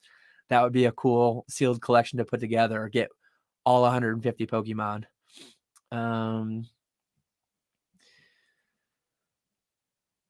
People talking about Vegas. Vegas was a lot of fun. Nick and I went to the Pokemon Saves the World event. We opened, I opened Hollow Magneton first edition, which was a bummer that it was Magneton, but I did get the Shadowless Charizard. Really cool to open a Shadowless Charizard on stream in Vegas. Probably the last Shadowless Hollow I'll ever open, and first edition Hollow I'll ever open. So it was really cool to be able to do that. I spent a lot of money on it. The Charizard greater than 8, so I lost money, but wouldn't go back and like undo it. Great experience.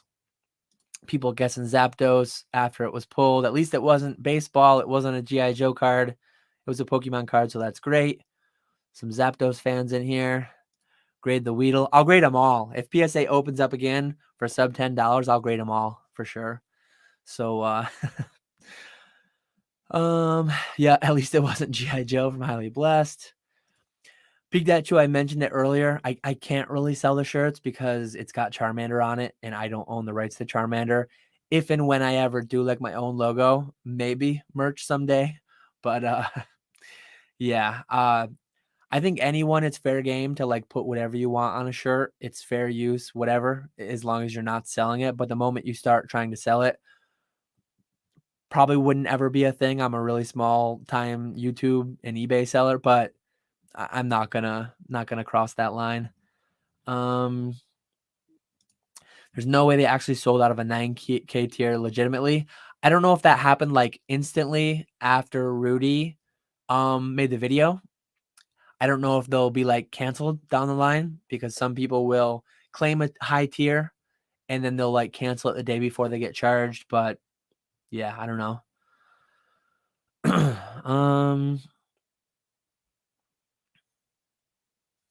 Yeah. Piggybacking Pikachu's comment, will you auction your game worn shirt from your first live on eBay? I like that. I have to sign it.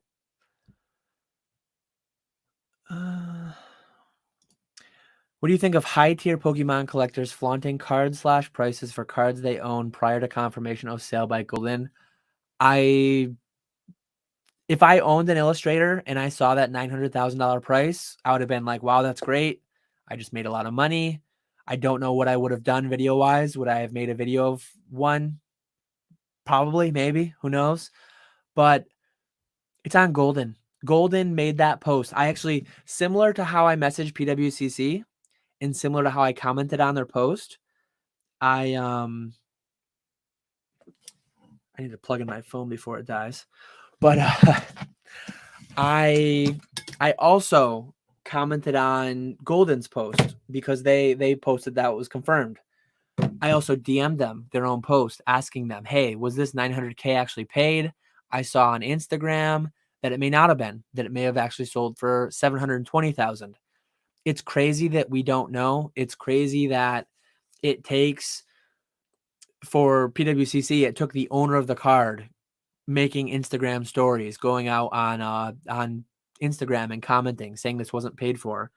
It's crazy that these companies, just like eBay, aren't taking price transparency seriously. It's a shame. I hope they all do better.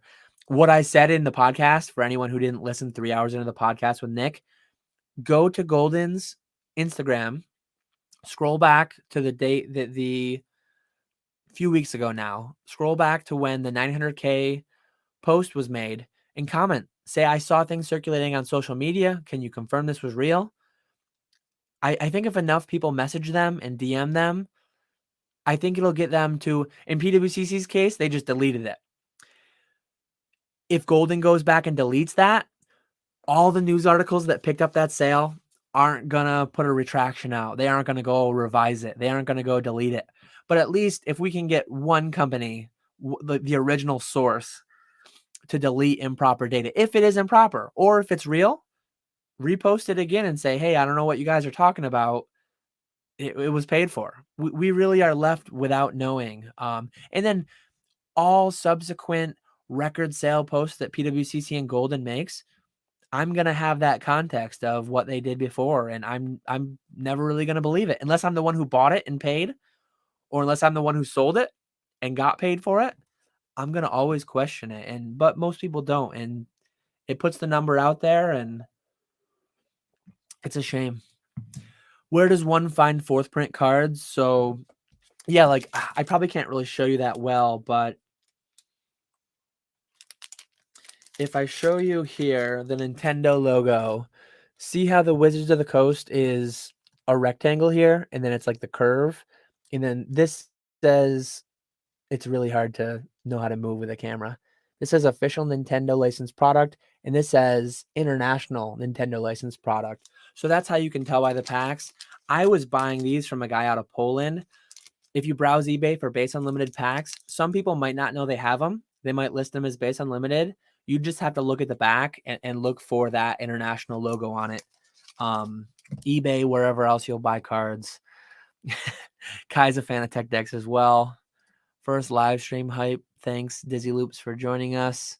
Swami still has his crazy bones. Has his top 4. I was a big fan of the alien ones.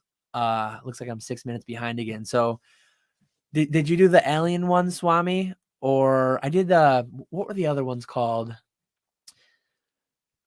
Some of them were just like random things, like a telephone, like a mirror, like just random shapes of objects.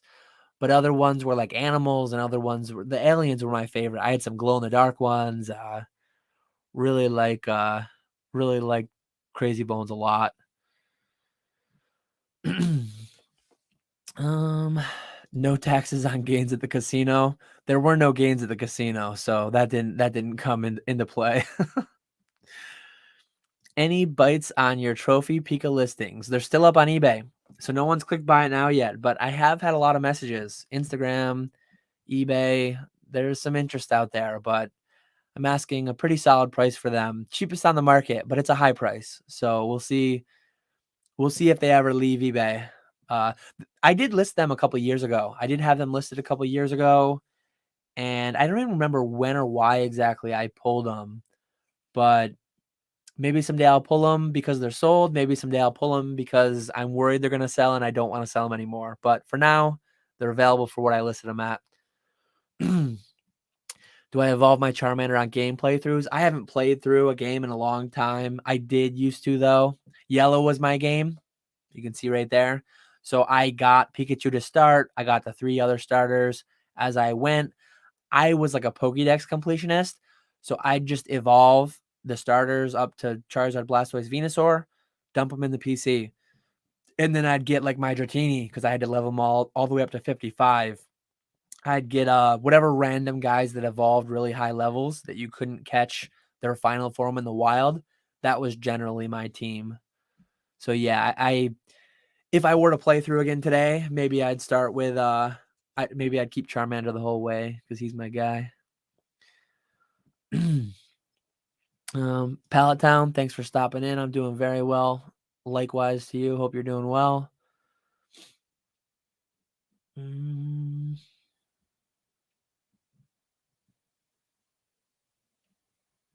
Highly blessed. I did see a couple people after watching the podcast. I wasn't the only recent comment on Golden and PWCC's post.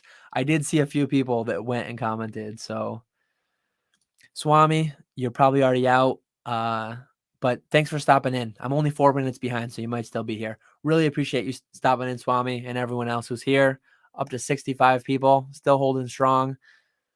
I'm here to hang out as long as people are having a good time. I'm going to be having a good time all night. I have a habit of talking a lot. So yeah, if people are hanging out, I'm going to hang out for a while. I don't know how late I'll be, but I told the wife, text me when you head to bed. I'm going to be pretty late.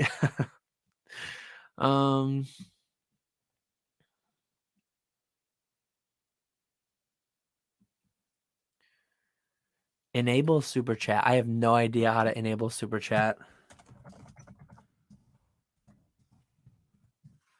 Let me try to check on my second browser.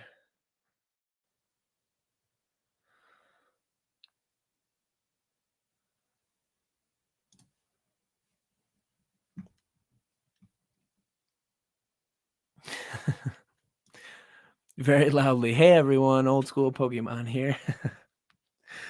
Gotta love that. Gotta love that classic intro to our podcast.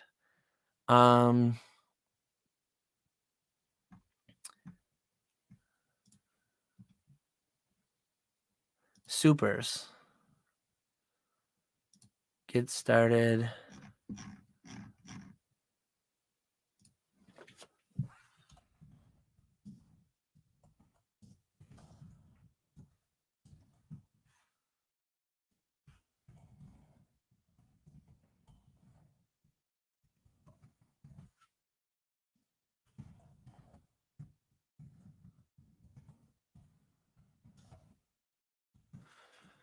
So, anyone have Mighty Beans? I wasn't into Mighty Beans myself. I think they made Pokemon Mighty Beans though, didn't they? I do remember them, but I never really got into them.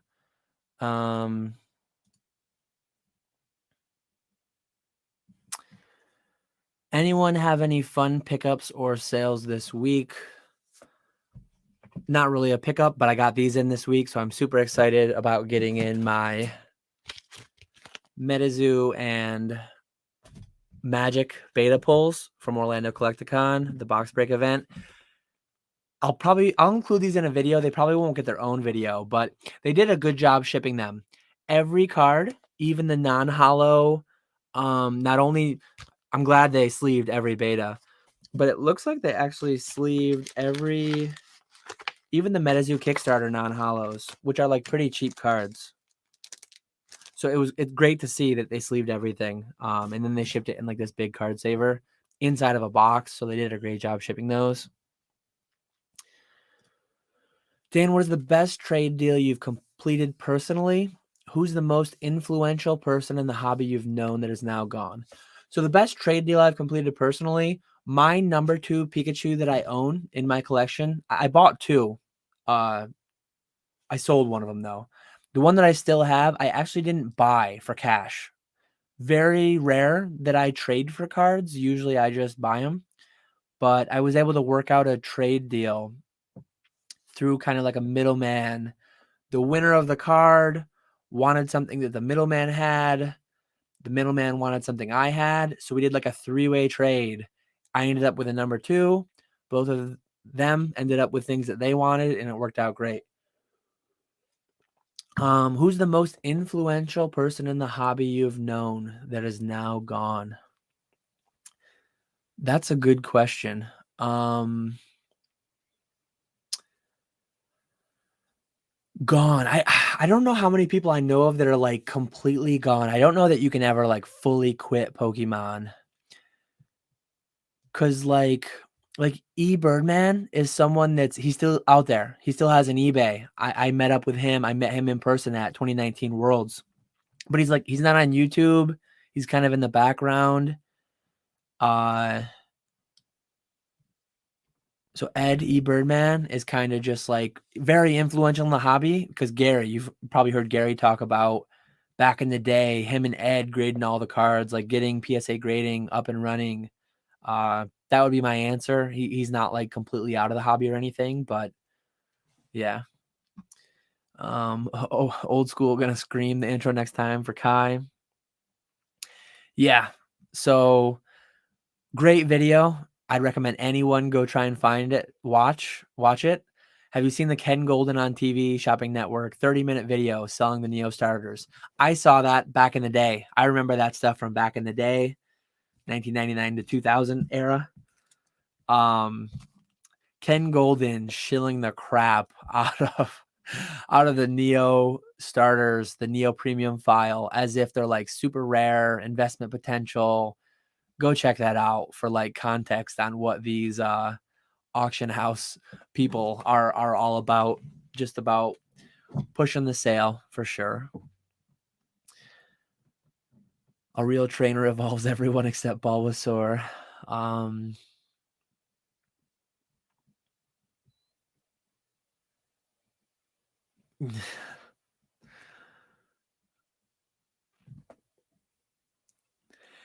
So TCG Caravan, is that an original Pokemon Yellow Game Boy advertisement or a poster?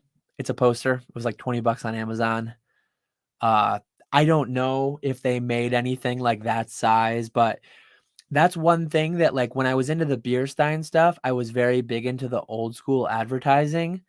Now that I've, like, done a lot with cards, gotten most of what I wanna get, I really would love to potentially pick up some of the old advertising. I have some of the original posters. I have some of, like, window clings from Fossil Jungle era back in the day, but picking up more of it would be really cool. It's really cool to, like, see the stuff that we were exposed to through advertising back in the day.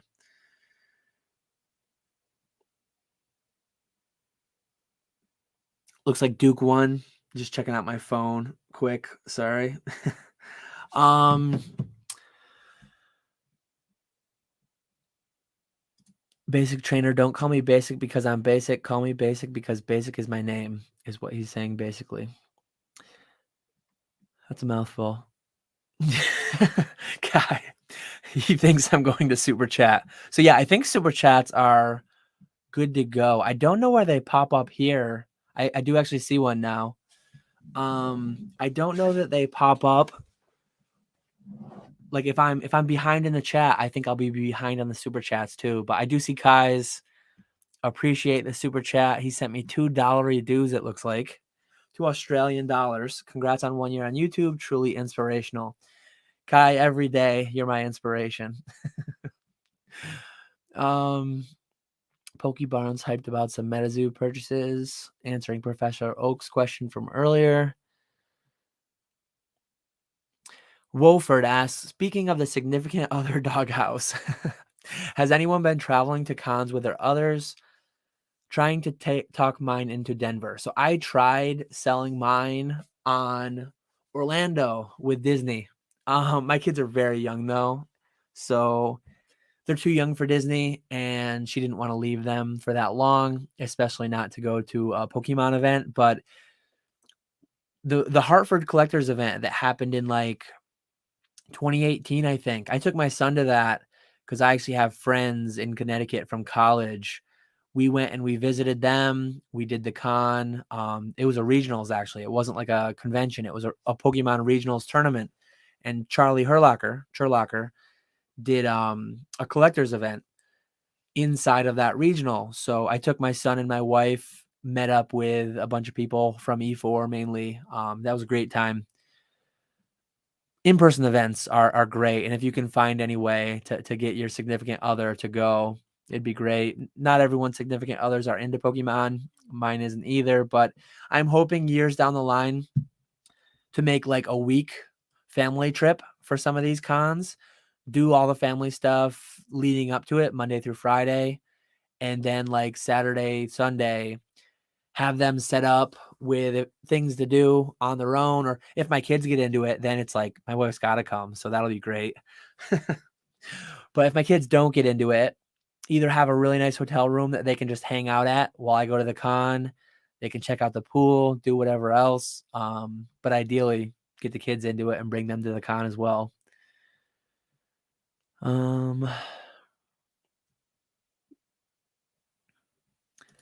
Did you hear any of the theories of the box being searched? Do you think it's legitimate to question? I don't know.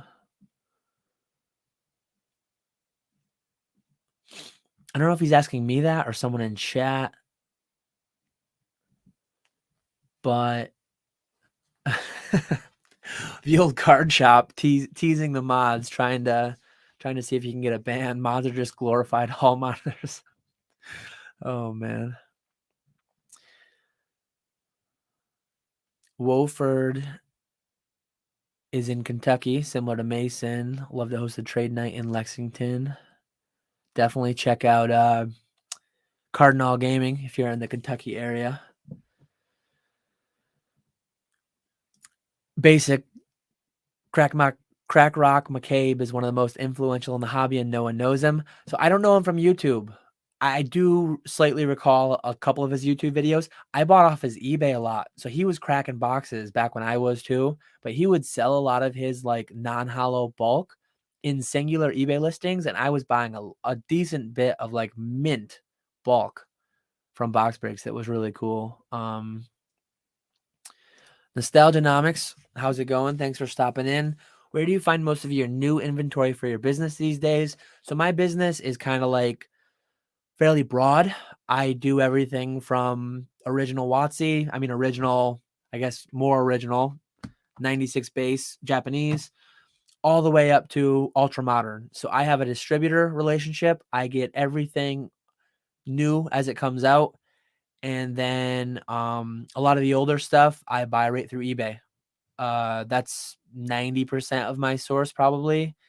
eBay, well, lately it's been more like Heritage, PWCC, Golden, but eBay is a big one as well. So yeah, pretty much no like secret place. A little bit of Bai for Yahoo Japan and Mercari, but pretty much the same place as everyone else is.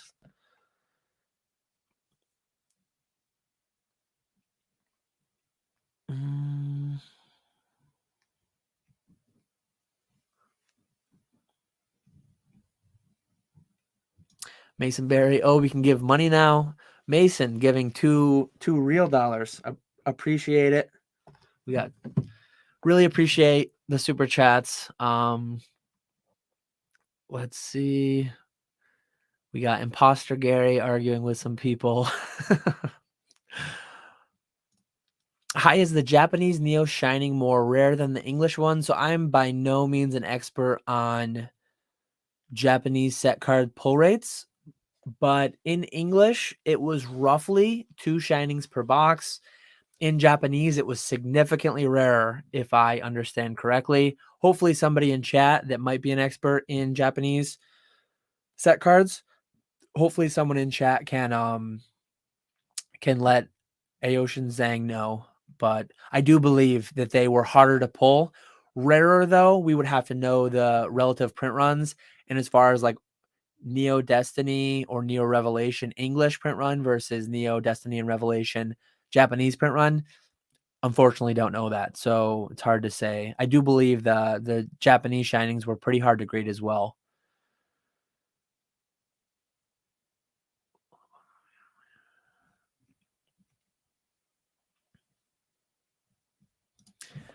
Pikachu, Dan, when you partnered with Jake on the Patreon, what were your expectations? How different is the outcome than what you thought it would be? I think it's pretty living up to expectations. It's my expectations were that, well, my hope was that I would be welcomed. I wouldn't be one conversation that Jake and I had a little bit is he had built his YouTube, he built his channel, he was kind of the brand earlier on, and it was Pokenomics with Jake and Rafi, right?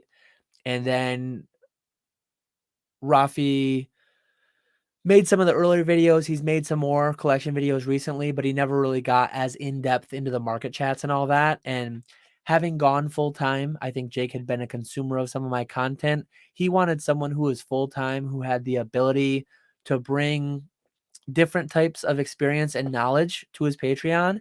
And he wanted someone with the time to be able to interface with people, to start and run a Discord. I guess one thing that like I didn't fully expect, I don't think we had talked about, maybe we talked about it, but we weren't 100% firm on it. But the Discord is like exceeding my expectations. I've never been a big Discord person, on it here and there, but not too much. Now that I've created a Discord for the Patreon, and anyone who wants to join, $10 a month, live monthly chats in Zoom, 30, 40 people usually. There's a link down in the description of all my videos. Very much appreciated anyone that joins that. But yeah, I love Discord. There's a good group of people in there. We got a really, really good community, I think. Can be a little bit of a time killer. Sometimes I'm doing eBay listings on one screen, Discord's popping off over here, and I get involved in it and slows me down a little bit, but it's a great time. Just like this. Great chats with great people. So yeah, really happy that I joined Jake. Really happy that he had me on, and I really enjoying my time on the Patreon. Noiser PXE, opinions on the Pokemon Center ETBs versus regular ETBs. So many are preferring the Pokemon Center ETBs. I wonder if it's a bad buy. I keep buying what everyone else is buying. So I think it was Poke Knowledge. Shout out to him. He made a really good point.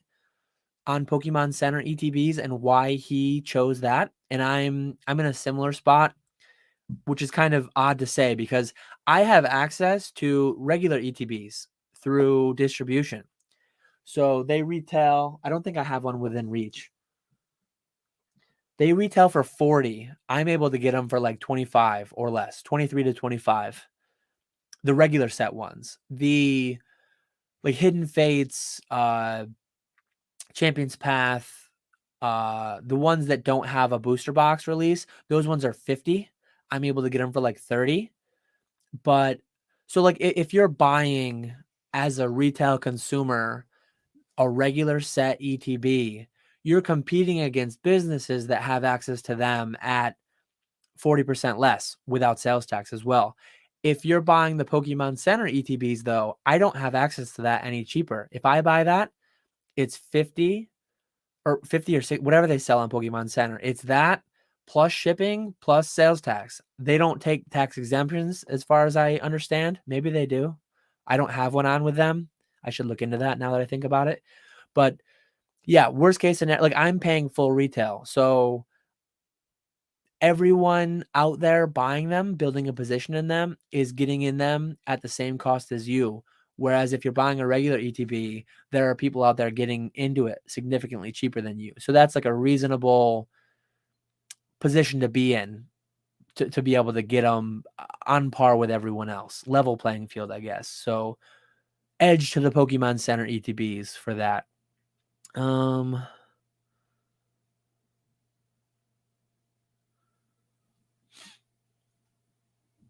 yeah, Wolford mentions going to a event, getting her friends or sister to come. Definitely, if you can get a significant other to come by coaxing them in, like, hey, bring your sister, bring a friend, like, let's make a weekend out of it. Good. I mean, anything that works, right? Anything that gets them there is great.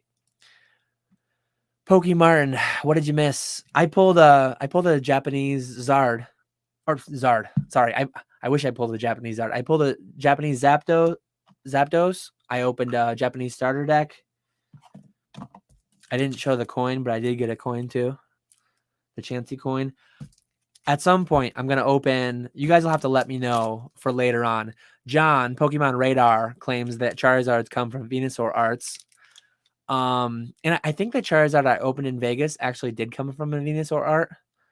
It's right around the corner. I might have to check in a little bit. But yeah, Charizard or Venusaur art should I open later when I do open it. Other than that, 2 hours of miscellaneous Pokemon chat.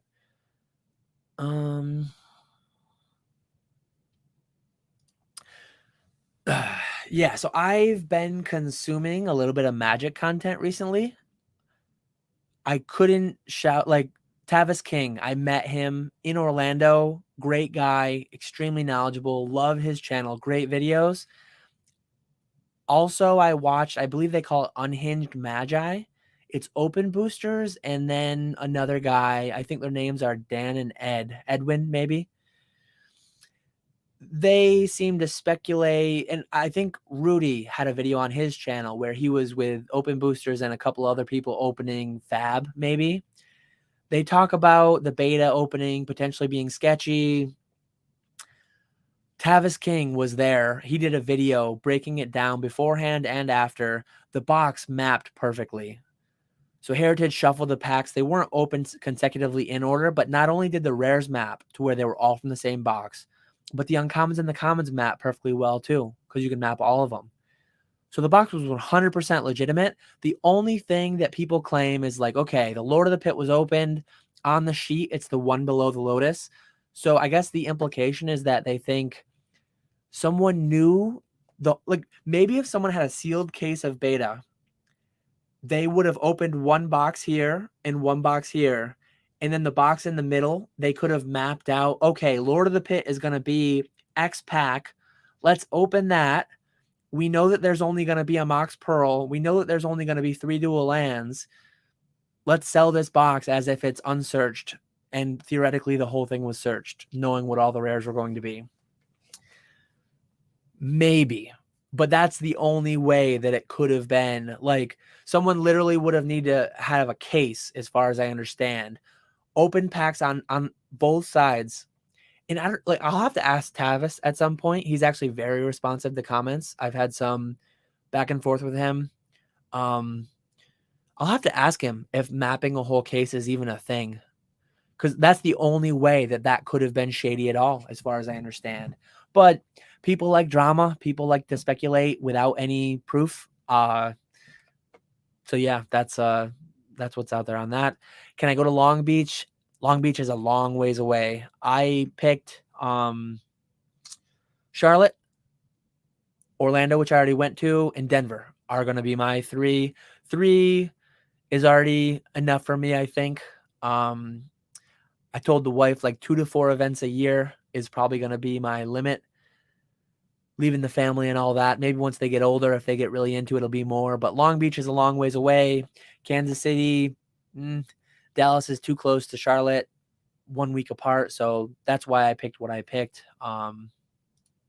Kai, appreciate the $5 reduce. I know I say a lot of junk, but being serious for a second, when do you think Evolution, Common, Reverse Hollows will hit 100 each? Asking for shovels. A couple of the Pokenomics Discord guys.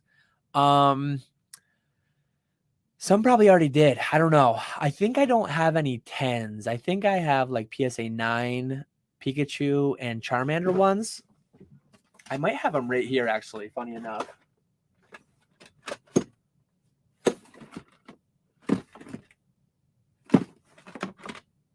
I can't find them. But yeah, I unfortunately, if you've made a big investment in those, I think someone steered you wrong. I don't think they're going to head to 100 anytime soon. Next to me is like my staging area for taking pictures. I got the light box right over there too. So thanks for the super chat. What is MSRP on a Dan live chat? So in the Patreon, it's $10 per month to have access to Dan, Jake. Last month we had Pat Flynn on as a guest. $10 per month MSRP for those. Over here, it's free. Super chats are appreciated but not needed. Thanks, Professor Oak, for the $1.99. $0 MSRP on these YouTube lives.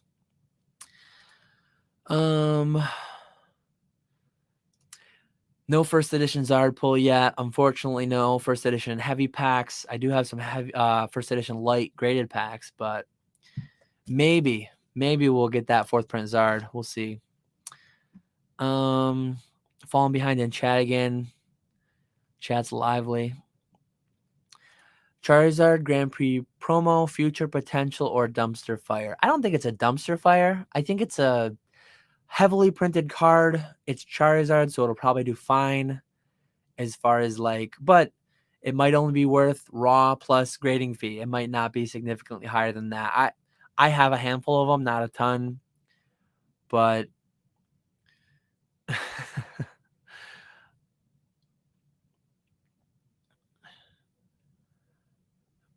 you say booyah. Thanks for joining us. I think we found Pokemon Overflow's alt account. The zardhunter. Have fun reporting this to the IRS. So I have over 1,000 subscribers now. I have a monetized YouTube channel. These, as well as all of my ad revenue, will be reported to me through a 1099. I will take that 1099, deliver it to my certified public accountant, and I will pay the due taxes on it. So no concerns there, King Pokemon.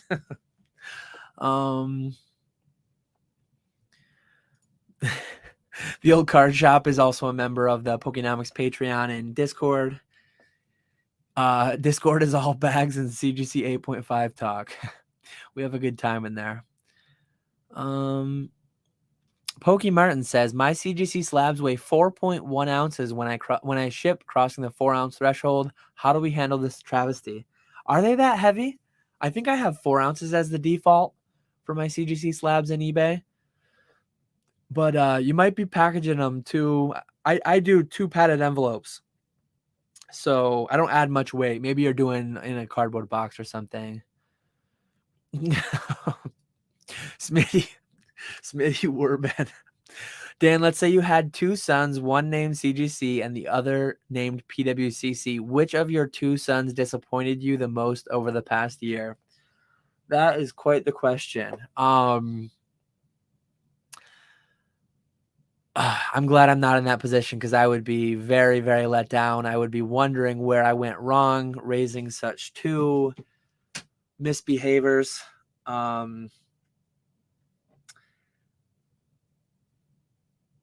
I would say, well, it looks like Heritage has some auctions ending tonight. I just got a text from them. I would say CGC probably let me down more because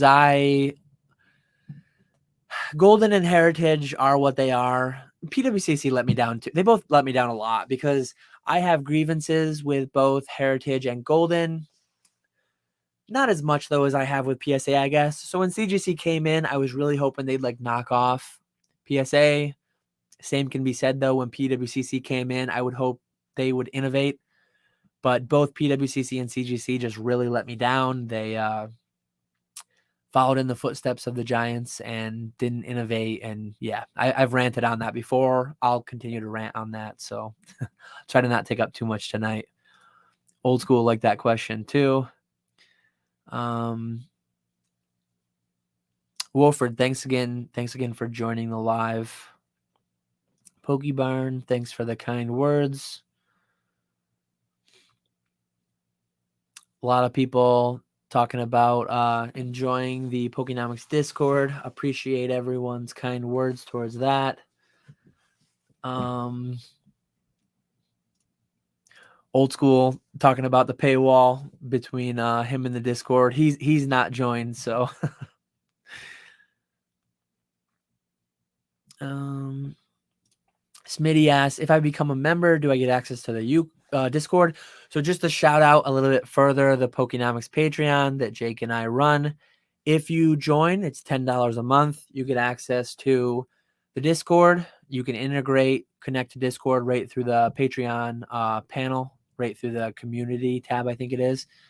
You get access to, it's March now, so you get access to like 6 or 7 pre-recorded monthly lives. And you get access to all future lives. And you also get access to anytime we do a live that involves a spreadsheet, we share a copy of the spreadsheet. Print run presentation. I did a backlog presentation.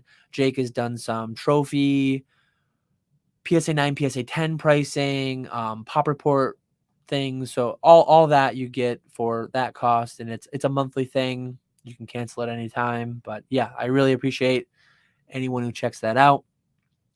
Old school is saying Venusaur pack. Venusaur pack. So when we get there, we will open the Venusaur pack. Right now I'm 10 minutes behind in chat. I want to wait until like at some point that I catch up again. We'll go for that opening. Seen more Zards and Venusaur packs than any other.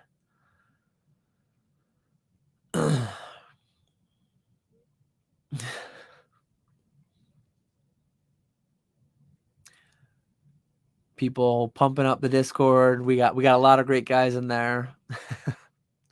King Pokemon at it again in chat.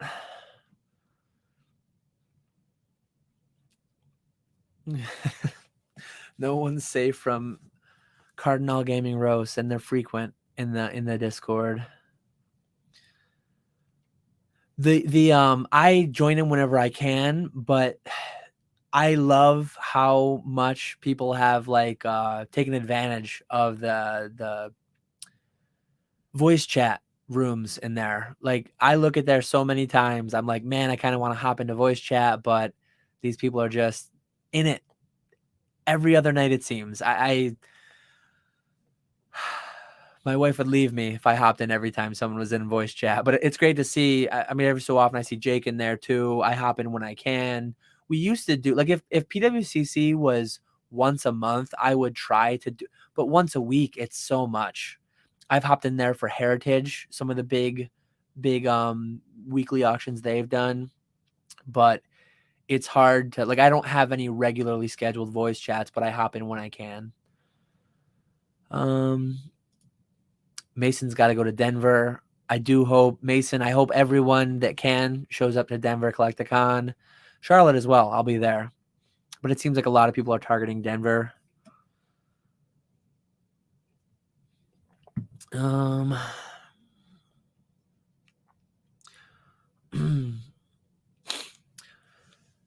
Smitty Werbin asks, Dan, what happens first? CGC changes their grading scale like CSG did, or PSA adds a pristine/perfect 10 to their scale? PSA would be insane to add a higher 10 to their scale, because then it would, for those that achieved it, it would increase the value of those, but it would also serve to devalue PSA 10 owners. And there's a lot of them out there that only collect PSA 10s, would be very unhappy by that change. Never. Never would PSA do that. And that is not that crazy, I don't think. So definitely CGC would change their grading scale first before PSA would add a higher 10.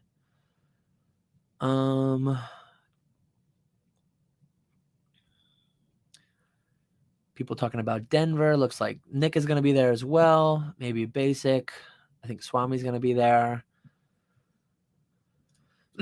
Dark Lava Lizard asks, what do you think PSA 9 first ed fossil and jungle commons and uncommons should be when all the dust settles? Even 25 to 30 for common still feels high considering many are out there. Yeah, to me, on a card that's so common, like a WotC non-hollow, like early set WotC non-hollow, I have so many more I could send. I sent a ton. I have like 5 or 6 of each that I sent to CGC that I wish I had sent to PSA instead. 10s going for 30 to 50 feels reasonable to me. Some of the 10s still go for more than 100, which is kind of crazy to me.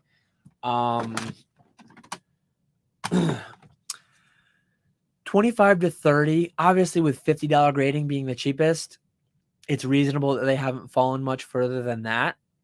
But if and when we get to a future where PSA is pumping out 20 million slabs a year at sub $10 a piece, I think a reasonable number for a PSA 9 Fossil Kabuto first edition would be like $10, $12. Like, it should be break even at most, barely. You should be punished for maybe 9 should be break even, so like 15 to 20, and then 10 should be 30, 50-ish. 8s you should lose money for sure, but I think even 8s now sell for 15 to 20 bucks, so you're making money after everything when you've graded under $10. Nick says, I think 9s will always be roughly cost of grading.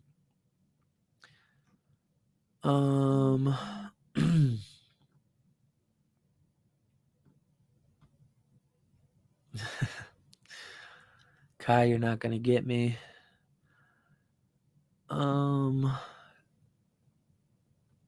How much are tickets from Florida to Denver? I have no idea. I looked at my ticket prices to Denver. It's a direct flight from Syracuse, which is great. And I want to say it was only around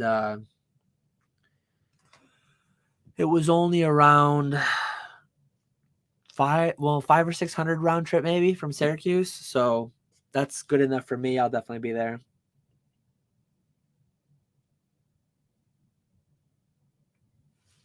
The wife's headed to bed. Just had to text her good night.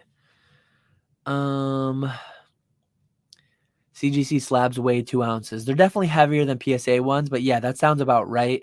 I think with the packaging I do, I think I just defaulted it to 4 because it all costs the same to be safe. But if someone buys like 3 or more, even I usually just weigh it quick and do the actual weight, because eBay will take the 3 or 4 ounces I have put in there and multiply it out. But Pikachu, really appreciate the generous super chat. Just want to say thanks for all that you do, Dan. From emailing back and forth in the day to now has been a blast. Learned a lot, and you make this community better. Really appreciate the kind words. Really appreciate the super chat. I guess I should show it.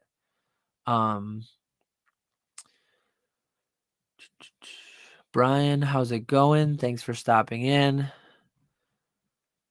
Basic said he'll join Patreon when Nick joins. Nick, it is funny. It is funny, like how many times you come up in the Discord and you're not even in there. Occasionally I try to coax Nick's into the Discord. I'll screenshot it and send it to him. And I'm like, this one's going to get him. He's going to have to come in and see what people are saying about him. And he still doesn't. Mr. Walrus asked, Dan, any plans to grow your Instagram with more posts? It's funny. Like, I've surprised myself how good I've been about keeping my schedule with YouTube. I do Monday, Wednesday, Friday, non-podcast weeks. And then podcast weeks, I do Monday, Wednesday. Now that we have the new channel for it, I need to figure out how I'm going to do that. I might scale back slightly, keep it at 4 videos every 2 weeks, plus the podcast. So I might just do Monday, Thursday, both weeks. So always Monday, Thursday. I haven't decided yet, but I definitely don't want to go like Monday, Wednesday, Friday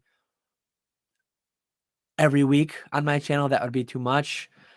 But I say all that about YouTube because YouTube is like so much more work. You need to record a video. I don't really do much editing, but title it, thumbnail, all that. Instagram, you just need to take a picture. And I am terrible at doing that. I've had that conversation with Nick. We both need to be better, but we say that and then we don't get better. So I'm going to try to. But it hasn't happened yet. I did plan to do a post. Maybe I'll do it next week. I plan to do a post. I picked up, first time I've bought since COVID, something from someone local, all 4 of the original theme decks. So to make like a local buy, that was really cool. Shout out Richard. I did give him my card. So maybe he's watching this live stream tonight. I gave him my card that shows my YouTube channel name and all that. So maybe he found me on here and is watching. Shout out Richard. Thanks for selling me the theme decks. Brian, I spelled catch them wrong. It's the brand now. I've got it on shirts. I got to just stick with it at this point.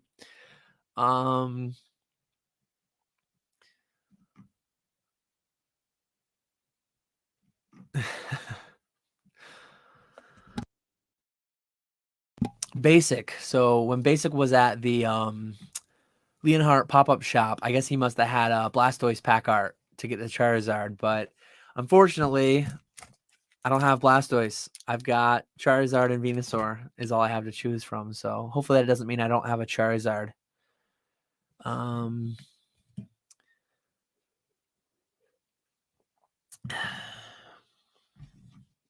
Zardhunter, thanks for stopping in. Have a good night yourself. Hope you have an excellent rest of your weekend. Thanks for stopping in. Yeah. So Nick, when we were talking about separate YouTube channel for the podcast, I asked if we should make an Instagram for Poke Flips, and his response was that neither of us can even keep up on our own Instagram, so we opted not to. Smitty's asking, what did King Pokemon say? There was an imposter Gary in here. He had a lot to say if you scroll back through the chat. That Poke dude returned his cart at the store today. Props to you. Nick cannot say the same. Kai with 5 more dollar dues. Really appreciate it. Hi, Catch 'em All Collectibles. This is PWCC customer service. Extended bidding for February weekly Sunday auction starts 7 p.m. tonight. Don't miss out. That is a bit of a meme. We have a meme channel in our Discord because what Discord doesn't have a meme channel? I screenshot and send my weekly auction notification text from PWCC. They email me like anywhere between 12 and sometimes it's like 2 hours after the auction ends. Sometimes it's the next morning. Sometimes it's the day after. They've never successfully texted me to alert me about extended bidding before it started. So that's context on that super chat.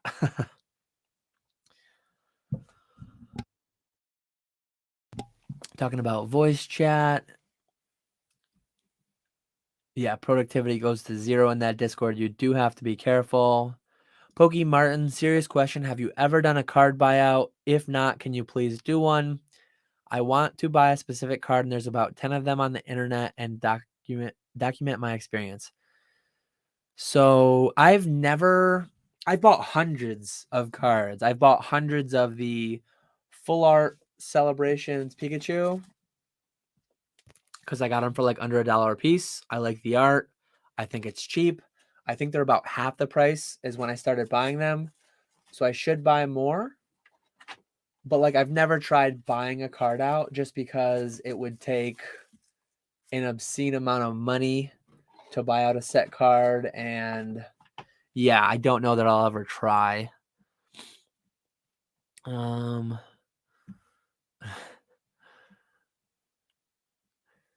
I be at Kansas City? I will not be at Kansas City. I was at Orlando, and I will be at Charlotte and Denver, hopefully.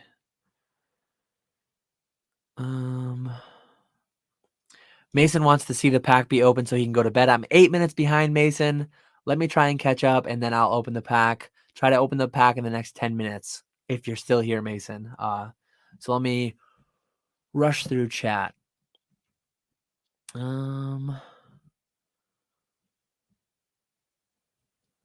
IVR having a good PSA 10 ratio in a recent return.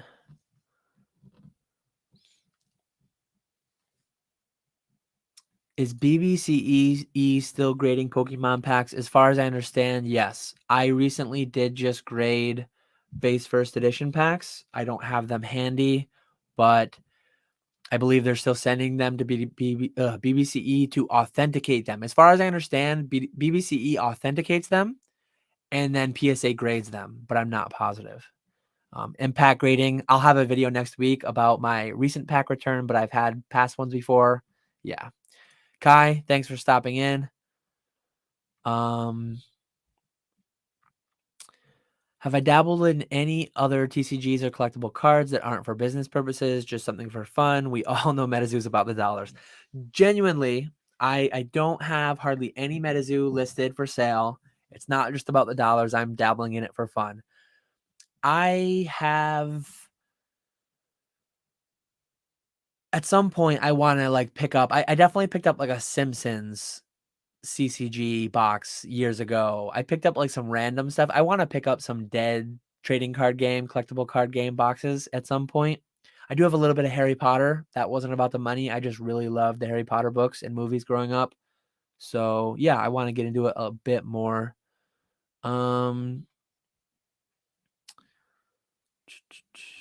Trying to catch up. I'm only 2 minutes behind in chat right now. Oh, it just jumped. Let me see.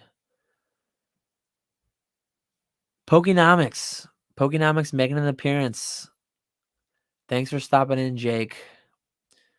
It does look like we're caught up, so I'm going to open. Hopefully Mason's still there. Mason, let me know if you're still here. If not, someone's gonna have to screenshot it, send it to him in Discord, and tag him. But I'm gonna rip this. I think we decided on Venusaur art, right? I'm gonna rip this 4th print pack. One last thing, Kai wants me to pump VMAX Climax boxes. He has a lot of them. So he has a lot of them. They must be a great investment. How do I store my hundreds of PSA slabs that are listed for sale? I recently got a 400 card return. Now I have a couple thousand slabs floating around. Mason's here. So I'm going to show this quickly. This is my last question. Ultra Pro graded shoe storage box. The code is 1-GSB. They're like 10, 12 bucks a piece if you just buy a couple. I bought like a case of them through my distributor. But yeah, I'm caught up on chat. I'm going to open this now. Pack trick is what, 3? I think I did do the pack trick in Vegas, but if it ends up being a dud, if it's a non-hollow, I'll open another pack, but this should be a heavy. I had a lot of like 100 packs that this came from. So as I mentioned, it's 4th print. If you can see, it's a 1999 to 2000 copyright date. Let me try and do the pack trick. So it's 2, I think. So energy, Starmie, switch, and I'll let you guys know. I don't know if you'll be able to see, but I'll let you know. Charmander, my guy. I'll let you know if the hollow is 1999 to 2000. Porygon, thanks for hanging out, everyone. Hopefully we get to record and document a big pull. Alakazam. Solid pull. I was asked earlier if I like this art more than Mewtwo, and I did pick this one. So, we did. I opened up a 1999 to 2000 pack. anyone who can see, I don't know, it's only the 1999 copyright date. So I opened a 4th print pack and I got a regular unlimited holo. That's a bummer. But Alakazam, little bit of silvering. Centering looks pretty solid. Back top right has a little bit of whitening. Probably a 9. Maybe if CGC's grading super easy these days, if they change their scale. Jake missed it earlier, so I'll show him the Zapdos that I pulled. Those are our 2 pulls. Unfortunately, I didn't get the 4th print Alakazam, so it's just a regular base set unlimited. And I'll get back into the questions now. Thanks, Mason, for hanging out. If you're heading to bed, have a good night.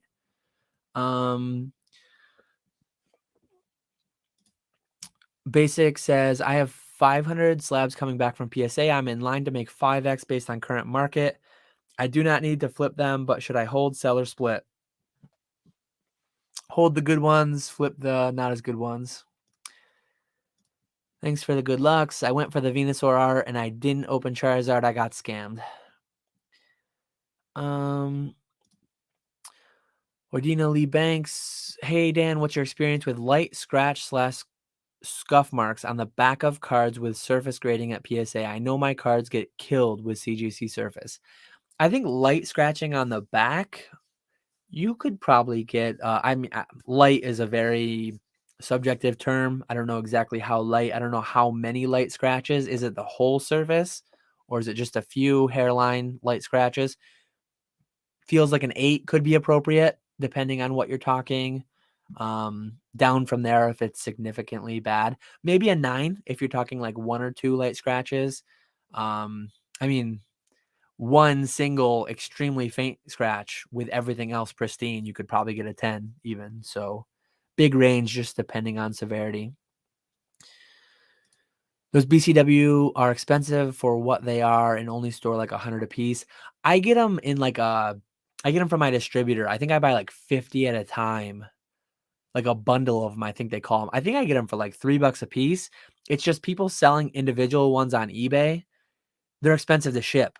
So if you're buying 1 or 2 at a time, they've got to charge $10-15. But yeah, if you can get them, maybe people sell them in cases, in bundles on eBay for a bit cheaper, but then you've got to buy like 50. So it's tough. Maybe your local LGS might sell some. Then you don't have to deal with the shipping. I don't know what they probably charge fairly close to what eBay gets though too. So MetaZoo fans seething right now, punching the air, witnessing the legitimate nostalgia. Graham the Cracker Man, thanks for stopping in. How's everyone doing? I'm doing great. People reacting to the Alakazam poll looks like solid CGC 8.5.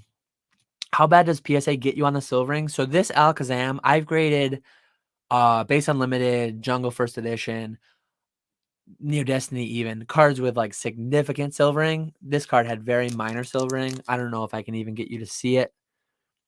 You might be able to see it there a little bit, but I've graded ones with significantly worse silvering that got 10s. This could be a 10. Given I opened it on my 1-year live stream, no, it's gonna be a 9 because it's got white there too. It's got a few things of whitening and some silvering. It's gonna be a 9. I'll probably just keep that one. Nice little memento to commemorate my 1-year stream. We'll do a little better than Nick's Orlando poll. So yeah, Nick was gambling on, I don't even remember how much they were, $500 fossil packs, and he pulled like a Ditto and a Haunter maybe.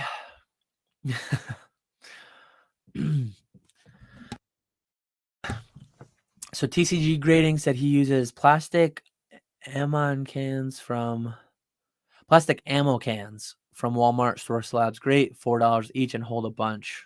I'm sure there's probably a lot of different containers that you can buy and repurpose that work well. Dark Lava Lizard asks, are you holding no rarity or selling into the hype before the pops explode? Pokemetrics is showing some interesting grading data from the past year. I've never really had any position in no rarity.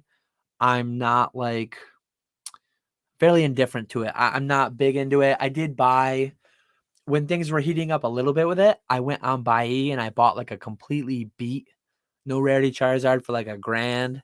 I think I graded it like a CGC 4 and then sold it for like $2 or $3,000. So I did do like one quick flip.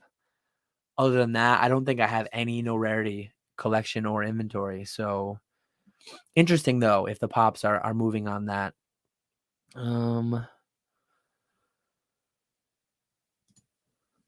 So Pikachu asks, what situation within the hobby in the last 3 years has made you the most angry, frustrated, etc.? What's the most ridiculous response to you being in Pokemon you received from a coworker, friend, etc.? So I think the most ridiculous thing that like is ongoing is just the selling. Like, individual people should do the right thing and be like, there definitely during the hype, there were a lot of YouTubers irresponsibly like stonking out on everything. But like, I really look up to the big businesses in the industry, and I think that they should really be setting a good example. I think that it's frustrating what grading did. Grading didn't have to build a 12 to 18 month backlog. If they just appropriately charged to what they could supply at a given price point, like raise the prices preemptively to stymie demand so that you don't grow a 1.5 year backlog. So that was frustrating. CGC comes out and does the same thing. But even today, it's frustrating that eBay, PWCC, Golden, Heritage maybe as well, that they just don't do more to make prices history transparent. Yeah, eBay could really implement new tools. PWCC and Golden could like not advertise record sales until they're actually paid.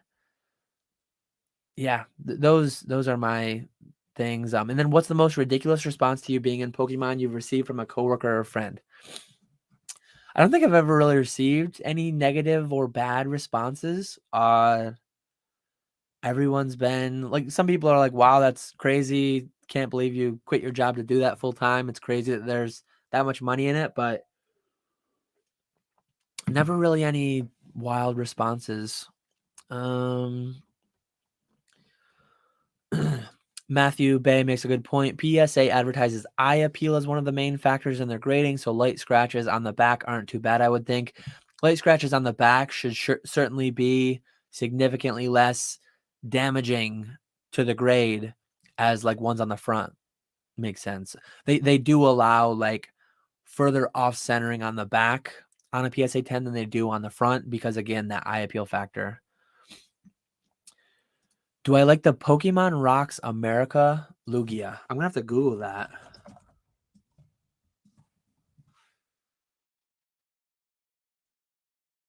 Shout out to DJ Gigabyte because the first result that comes up is DJ Gigabyte video about it. And then there's the Bulbapedia. Bulbapedia doesn't even have an image of it, but there's an image of it. So Troll and Toad has one for sale. There's an image there. And the image is tiny and grainy. There it is. Lugia is cool. Promo looks cool. It's an Unseen Forces Lugia that has a stamp for Pokemon Rocks America. Probably fairly scarce, definitely in comparison to the set card, almost definitely. So yeah, it's neat. I don't think I own any. Basic asks, what do you think about the people that don't like Topps Pokemon cards like Old School? Old School doesn't return his cards, so I think not liking Topps isn't his worst thing, but it's pretty bad. Since Basic's in the chat, I'll show him show off a little bit of Topps Chrome that just came back. I don't have a ton, but I do have a submission coming down the line. Looks like I got 8999. I do have a submission coming down the line. I think it was a 500 card submission, and about half of them were Topps cards. Not all Topps Chrome, but like a decent amount of Topps Chrome, some Topps Series 1, 2, 3, and then some of the Burger King's cards that I perforated and ripped off the sheet. some interesting stuff. Some of the like die cut Topps cards. It's going to be a really interesting return video when I get it back.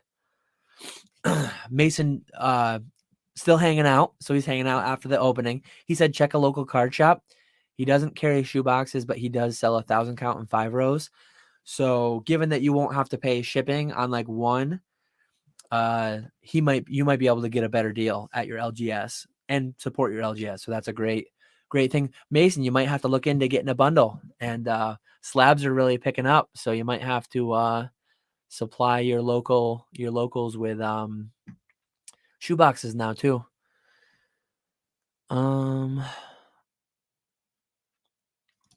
So Jake asks, how do you decide what cards to hold back and what cards to list at competitive prices? So a lot of it's just like I've mentioned before that I don't really religiously look at pop reports like I think some people do, but a lot of it's just like a feel thing. Like a card like this, it's not like a set card. It is the cracked dice variant, but it came from a theme deck. They made quite a few theme decks.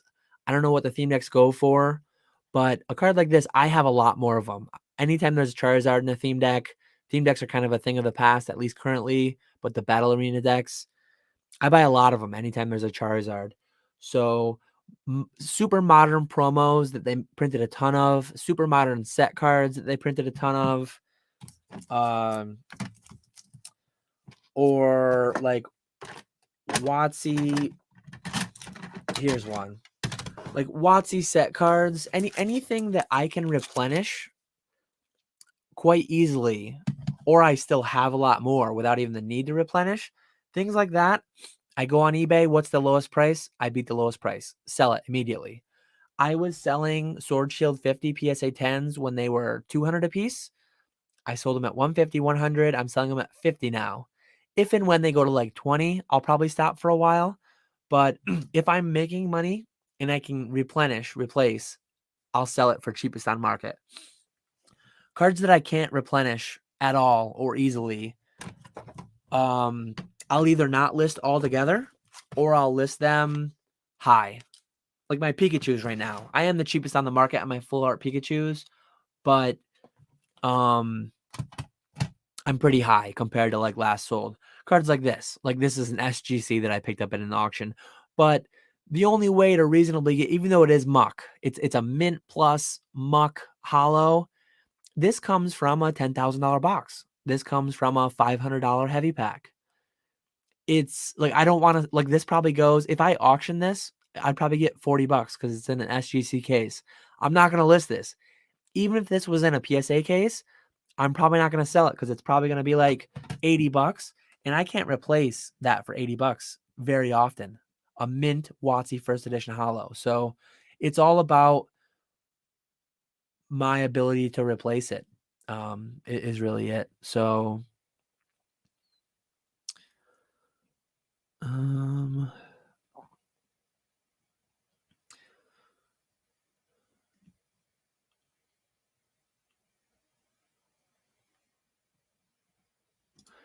that Pokey Dude, looking at pop reports, Blaine's Arcanine Unlimited PSA 10, $700 pop 39 versus Blaine's Arcanine First Edition, $1,500 pop 157.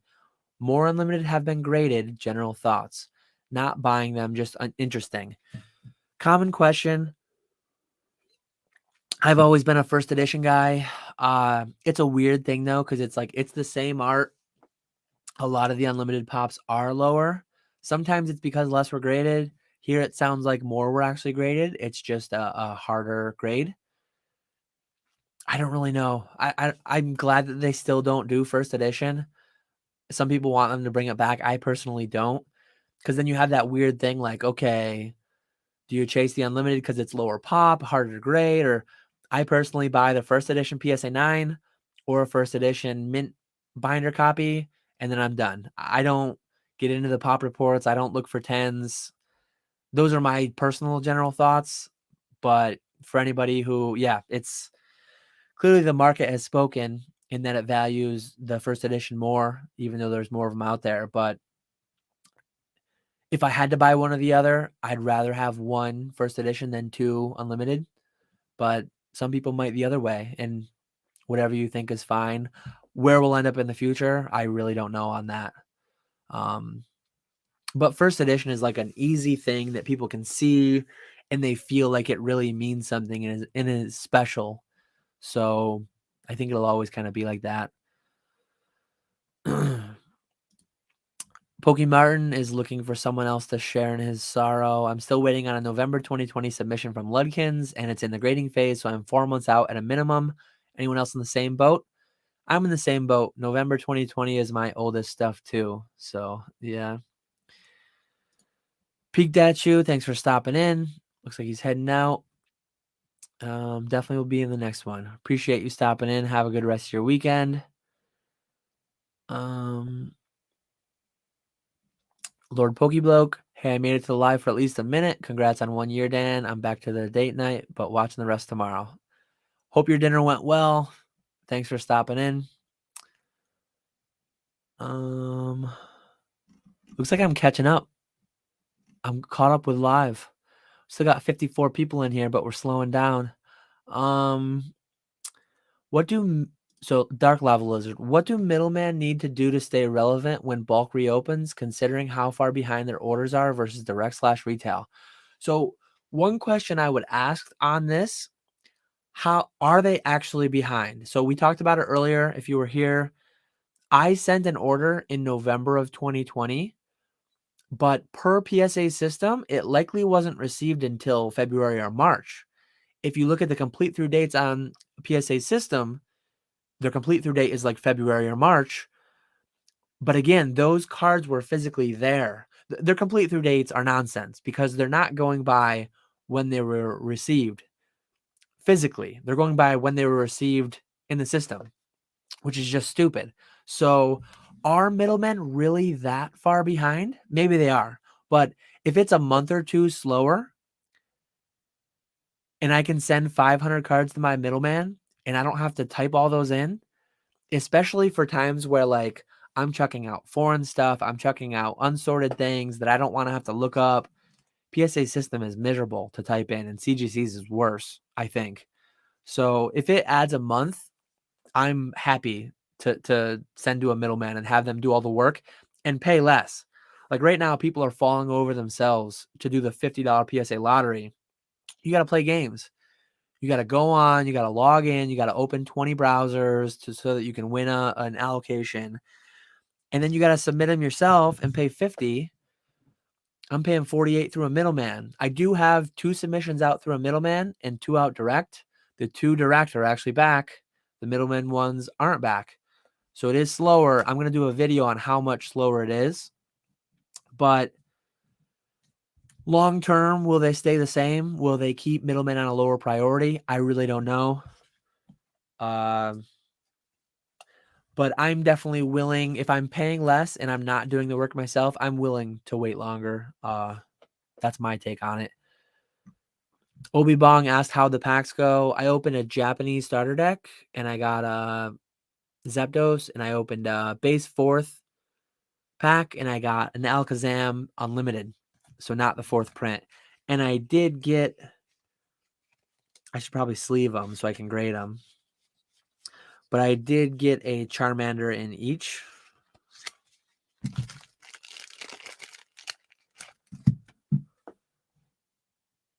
So yeah, as far as what middlemen need to do to stay relevant, they just need to keep being cheaper than direct, and they need to keep doing all that labor for me. They do also for some time towards the end, and maybe you can do it direct to PSA as well, but you didn't have to submit in card savers when card savers were like really scarce and expensive and hard to find. I think card saver availabilities come back, but yeah, I got 2 Charmanders, which is sweet. So yeah, being able to submit in like a box, all in card penny sleeves, and then having them do the card saving as well, that was big. Saving time. Steve's Collectibles brings us back to MetaZoo. How about that prize pool news for MetaZoo? Going to bring so much more players and eyes on the zoo. It'll be interesting to see. $250,000 is a lot of money. I've heard that some of their past tournaments have been really ill attended There was a tournament going on at Orlando when we were there. I don't know how well the attendance was for that, but and I'm not even sure if it was sanctioned or if it was just being put on by like that caster society, I believe it's called. But yeah, I don't know. It'll be interesting to see how that works out. Crystal sent a 20-day order to Ludkins in February 2021, whatever that means. Nobody knows. If you had sent direct, have people gotten direct ones back, 20-day orders? Or is that one of the tiers that didn't even exist at PSA? I don't really know. It is annoying. Basic is 1 week away from 16 months on his graded gem sub, so crazy. This is for sale. The Game Boy Yellow poster frame is for sale right on Amazon. I think the frame was $20. The poster was $20. So for under $50, for under the cost of like PSA 9 for I think PSA 9 first edition Eevees are down to like 35 now. So for roughly the price of this, maybe a little bit more, you can have this or you can have the framed Game Boy Yellow. Are there any stories of winners being unable to find their trophy cards? That's an interesting one. I'm assuming you mean like they won a tournament years and years ago. They hear today how much they're worth, and they like lost them in a move or their mom threw them away. Or it's crazy to think, but like I would honestly be shocked if at least one trophy card over the years, going all the way back to 97 Pikas from Japan, some amount of them probably got thrown away. Crazy to think about it, but intentionally, unintentionally, some are probably lost to time for sure. I've never heard of it, but I've heard of some being lost in the mail. There was a TMB or SSB, I think, that was lost in the mail a few years ago. Pretty big news, but sad to think of cards that rare being lost, but it is a thing. Brandon, congrats on 1 year. I appreciate that. Thanks for stopping in. Dark Lava Lizard, when selling at conventions, do more buyers bring cash or do more want to pay with Venmo/PayPal on the spot? I sold roughly equal amounts lash and PayPal. I think Nick similarly did. Nick did a lot more in sales than I did. But later that night, he had a pretty fat stack of cash. So he did quite a bit of cash. I'd recommend if you were going to an event, bringing cash because cash is king. But Venmo and PayPal are pretty common too. One thing that was a bit of an issue at Orlando, cell service wasn't great for everybody. So some people wanted to pay with PayPal and they like had to not buy because they couldn't get logged in. They couldn't get it sent. So that was unfortunate. Whereas the people who had cash were able to do that.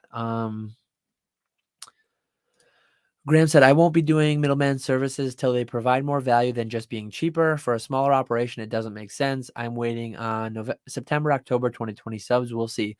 So yeah, if you're only doing sub 50 cards a month, if I was only doing that, I would probably send to myself as well. But I'm sending at a pretty big scale, or at least I was. I sent over 10,000 cards before PSA shut down between PSA and CGC. And if and when we get to sub $10 grading again at PSA, I'll be sending several hundred a month. So middleman will be big in being able to do that volume. That Poke Dude is graded like 1,000 PSA cards and never sent in card savers. Wolford asks, do you believe in the next 1 to 2 years we will see alternative housing for horizontally oriented cards? It would be interesting. So like if they made the slab this and then they came up here, there would probably be a market for that to some extent. I think given how backlogged they are, housing cards this way, whether they're horizontal or not, they're probably not like putting much time or effort into it. But I could see years down the line, if the market like requests it, I would hit up their socials and just say like, hey, I want this and I'll pay a slight premium for it. There's quite a few cards that display horizontally. So yeah, given people asking for it, I think someone would fill that. fill that demand if it was there and they knew it. Smitty says, Dan, I think if eBay does the vault right, it can be a game changer. As the dollar continues to devalue, alternative assets are going to maintain a strong market demand, eBay being a key player.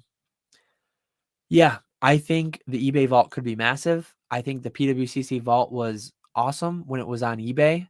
It's still a good service. I still utilize it. But yeah, if eBay does it right and does it well, it could be really big, and I would empty my whole PWCC vault into eBay's. We'll have to see how it goes, though. I'm going to be interestingly following along. Crystal says, why are all the early trophies faded, bad card stock, or is everyone taking them poolside?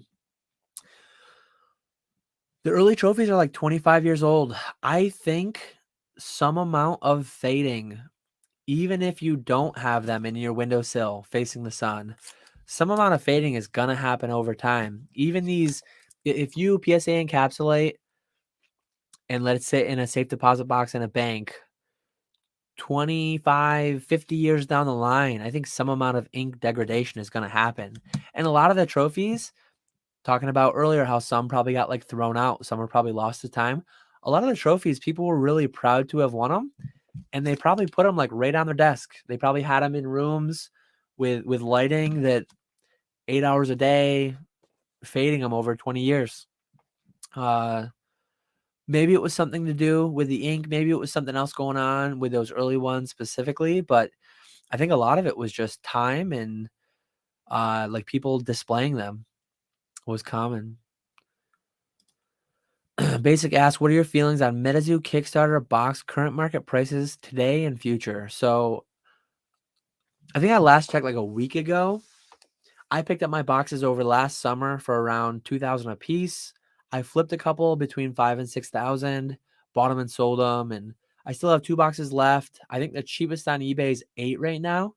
They probably go for auction around 7. They peaked closer to 10. I'm not selling mine for 7. I'm going to hold on longer term, being that there were only 2,500 of them made, being that there still seems to be a fair bit of interest in MetaZoo. And I see whatnot alerts for Kickstarter MetaZoo breaks. It seems like weekly. So if another 50 to 100 are being opened a year, yeah, I might have 2 of, I don't know how many are left right now, but not like crazy bullish. I don't think they're going to go crazy, but they're already really high. But I'm not selling mine at today's prices. I don't even have them listed. So those are my thoughts. Can anybody help out? Obi-Wan Kenobi. I don't know Yu-Gi-Oh. What's the difference between a starter deck Blue Eyes White Dragon 001 versus 006? Nick did more than half cash, but he still did a lot of Venmo and PayPal. I remember him. He actually accepted Apple Pay for me and then gave me cash on one because I didn't have Apple Pay. Cash gets the discounts. Cash is king. Unfiltered, unmodded. We still have Nick in here. Nick's still a mod, so Mason left, but we've got a mod at least. I already forget who else I made a mod. If we get to a point with no mods, I might have to end if it gets too rowdy. Oh yeah, Swami's gone too. So we're down. Nick, let me know if you're gonna leave. Omega Yen, I picked up some of those cardboard gold perfect fit sleeves you were suggesting in a recent video. Had some issues with the side splitting and tabs all over the place unless I take it slow. Thoughts? So the ones I suggested, that is kind of a downside of the super tight fitting sleeves. The ones, I don't think Josh is in here anymore, but the green shiz used to tease me a little bit for my DVD sleeves that I used to use, the Ultra Pro ones. They fit really loose, tons of bagginess on the sides, but you'd never rip them. The ones that fit nice and tight in a pack of 50, I might waste 3 to 5 of them. And they do take longer to get them in. I have someone, my sister actually, does a lot of my photographs for eBay. So she's the one dealing with it. She's just a bit slower with them, probably, if I had to guess. So it cost me a bit more to get him inside of the sleeve. Not a big deal. But yeah, I like the fit a lot better. It's a lot cleaner fit. Like here's one of the DVD sleeves where it's really bulky on the side.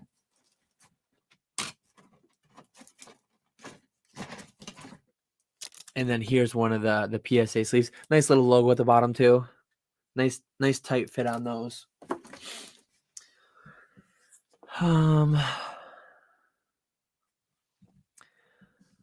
Basic bought a CGC Zard from Nick, and he's gonna cross grade it to PSA. Kai says, if GMA offered you $20,000 to reholder your Pikachu trophies in the same grade in GMA, would you do it? I think it would decrease the value by more than $5,000 a piece, $20,000 for the 4, so I would not. If we were talking $20,000 a piece, could I do it and then like re-slab it in PSAs, or do I have to keep them in it forever? But yeah, probably not. If eBay Vault only charges sellers their normal selling rates, 12% up to 2,500 and 3% after, is PWCC done? It'll hurt them. It'll hurt them pretty bad. Because yeah, PWCC, I sold recently. Spoilers, I sold my PSA 9 base first Charizard. It sold for $25,000. I paid a little bit over $2,000 in fees, about 8 or 10%. 10% would have been 2,500, so it must have been 8%. It's weird because in the PWCC vault, buyer's premium's included. So 25 was with buyer's premium. My listing price would have been 25 divided by 1.2, so $20,833.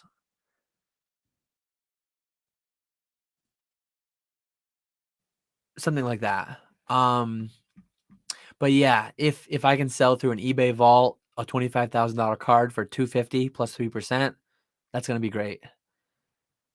All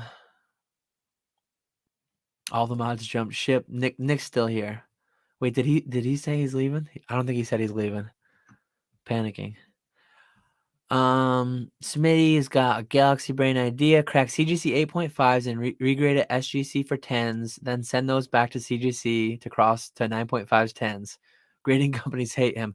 Supposedly, if CGC redoes their they redo their scale, you might be able to just cross a CGC 8.5 to a CGC 10 directly.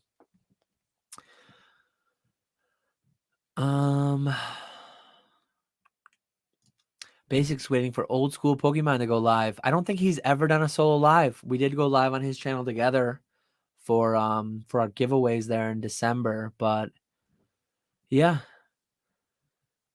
Nick, when you doing a live? Maybe we'll have to make like a semi-regular live a thing on our new channel. We'll have to see. Nick says it'll happen one of those days. Dark Love Lizard asked, PSA 10 Japanese base to Neo Hollows. Are there a lot more mint copies in the pipe waiting to go once bulk opens? Pricing surprisingly high for a number of cards, and I'm not sure interest sustains. I would think so. Japanese base was every other pack. Japanese Jungle to Neo, I believe, was all like every pack had a hollow. So I would think there's quite a few of those out there. You see the packs a decent amount for a couple $100, a lot of them. I just bought a fossil box for 12,000, which is 200 a pack. Hollow in every pack. So you get, like in English, you have a 36 pack box with 1 out of 3 being hollows, 15, 16 hollows in the set, depending on whether you're talking jungle or fossil. So you're not getting every hollow in the set. Japanese base in a box, or Japanese fossil in a box, there's only 16 hollows because they add the Mew there. You're getting every hollow like 3 to 4 times. So there's probably a lot of them out there. Smitty says PWCC is basically asking for eBay to take over with the Boomer Premium. Yeah, I mean, PWCC, you do get, like, they don't charge the full 20% at the higher values. You do get a portion of that buyer's premium sent to you, But yeah, it's an antiquated thing. It just serves to like obfuscate pricing, and I'm not a fan of it. I wish they never did it. Basic is trying to figure out when oh, he said never solo. He said he's never gonna do a solo one. Oh, he's never done a solo, so the pressure's on. When he gets caught up at listings, he'll do one, so never at this rate. So I'm caught up with chat again. We have about 50 people. Nick said he'll go live before PSA clears their backlog. Their pre-March backlog will be cleared later this year. Their full backlog will never be cleared 100% because obviously they have some amount of cards always in process. So I don't know if he's like scamming us there.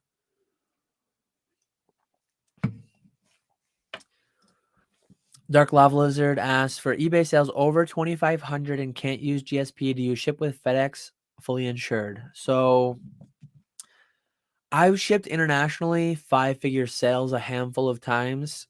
I've always done USPS Global Express guaranteed. I believe that USPS gets it to like a customs destination and then FedEx handles the overseas portion. But I did it once. It was $100 to ship uninsured, declared as a $5 gift, paid with crypto usually. But it was like 36-hour shipping to Germany, 36-hour shipping to the UK, Australia. I've shipped several different places, and I've always been done right by eBay or USPS Global Express guaranteed. So I'm gonna stick with that. Skater Nesto asks, what would you do if you had a true Pop 1 card, like a specific black label or a PSA 10, no damage, 9-tails? Also, how much over market would you sell it to Old School for? If I had the one PSA 10, no damage, 9-tails, I'd probably just hold it over him forever and never sell it to him. If I had a specific Pop 1 card, like if I got a black label base first Charizard, I'd probably hit up Gary, hit up Logan Paul, let them get into a bidding war, and then like send it to Heritage or something. I'd negotiate a 1% commission, 2% commission through Heritage because the amount of marketing that they could do for that, and they would want that bad. So that's probably the way that I'd do it. It's just Basic and Nick at this point. Way to power through. Thank you, Jack Meeker, for also powering through. I'm probably going to call it because I am keeping up with chat now. Keep your questions coming in, and I'll keep answering them.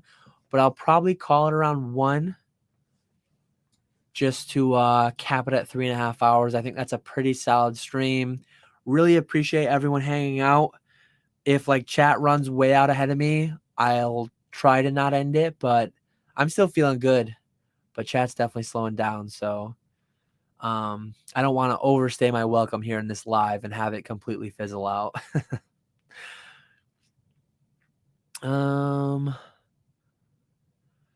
KK asks, am I going to have a live stream schedule or anything like that? So one piece of live content that I really like is Pokemon Radar. He does sporadically. I think he tries to do Monday, Wednesday, Friday, but he's busy at certain times, so he doesn't always do it.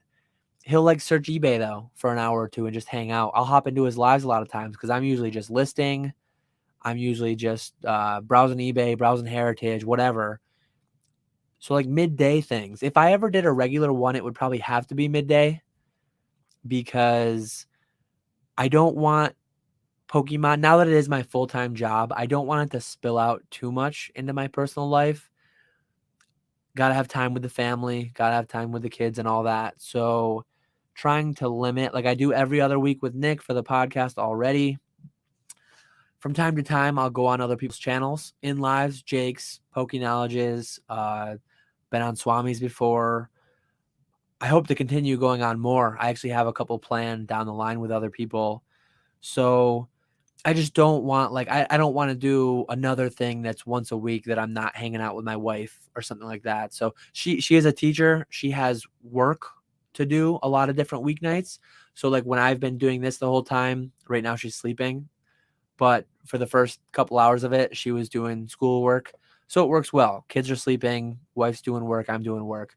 But I don't want it to become like too frequent because then it would just take away from family time. So, but if I could do like Wednesdays at 11 a.m. or some random time like that, just go on eBay, do some listings, card sorting, do some whatever.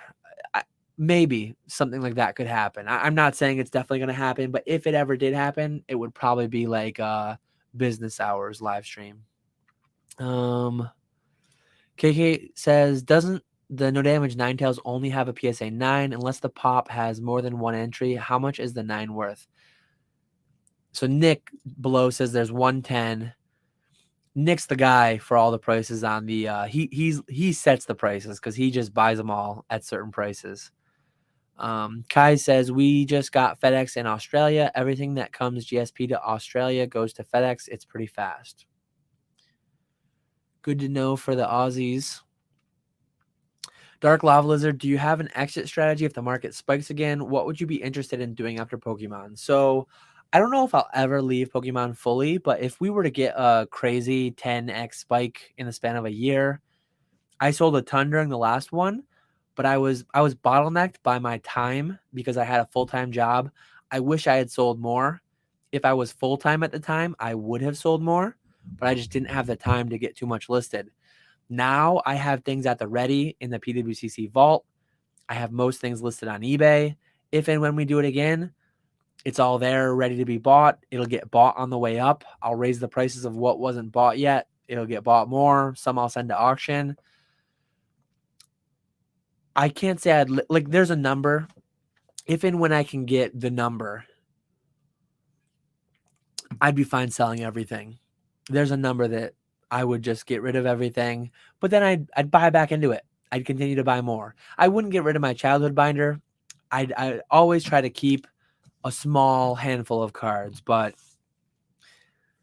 the number for me is like, I know what my annual spend is for my family. And if I could get 25 times that, anyone who's familiar with like the FIRE movement, financial independence, retire early, the 4% rule, if you can save up and invest in the stock market 25 times your annual spending, theoretically, you can retire at any age. Because if you draw 4% annually, that is given historical stock market returns and all that and a proper stock bond balance in your portfolio, that's supposed to last indefinitely. And I never see a future where I completely retire to a golf course or a beach and don't do anything that makes money. Like, I love eBay. I love selling things on eBay, coins, cards, video games, steins, whatever it is. I'll always be doing something. So I'll always have a little bit of income, I think, to supplement and spend some time. But yeah, that's what would I be interested in doing after Pokemon? More eBay, and then just like more time with family and friends and stuff too. So quitting my job was like retirement light. I'm not retired by any means, but I put in less hours overall. If you add up what I used to do through my day job plus Pokemon on the side, I'm definitely doing less than that as of right now. And as time goes on, I want to do less and less, or at least not be in a position where I can do less and less if I want to.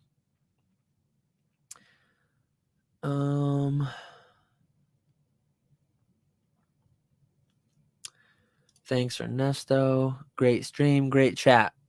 Great stream because of the great chat. Proud of myself for being able to stay engaged with chat, and I didn't know how this was going to go. 3.5 hours in almost, 50 people watching. I think we peaked a little over 60. I've never kept up with chat so well in any of the lives I've been in, and it's really cool. I'm glad you guys are all here, staying engaged, keeping me on my toes, keeping me going.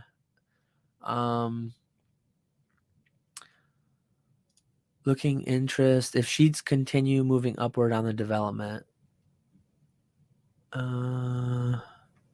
Uncut sheets, or I don't know what that is exactly. Dark Lava Lizard, feel free to keep asking questions if you got them. Old School says no damage pop is useless right now because they graded so many as shadowless. He's going to double or triple the pop at some point, recasing all his. Yeah.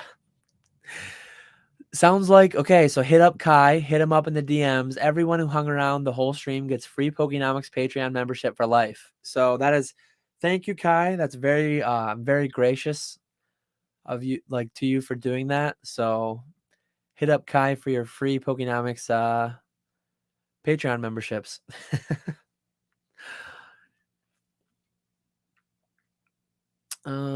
Basic with a good question. Catch 'em all collectibles. I would like to see you make an argument where the bottom 90% of Pokemon collectibles are worth less than today's market.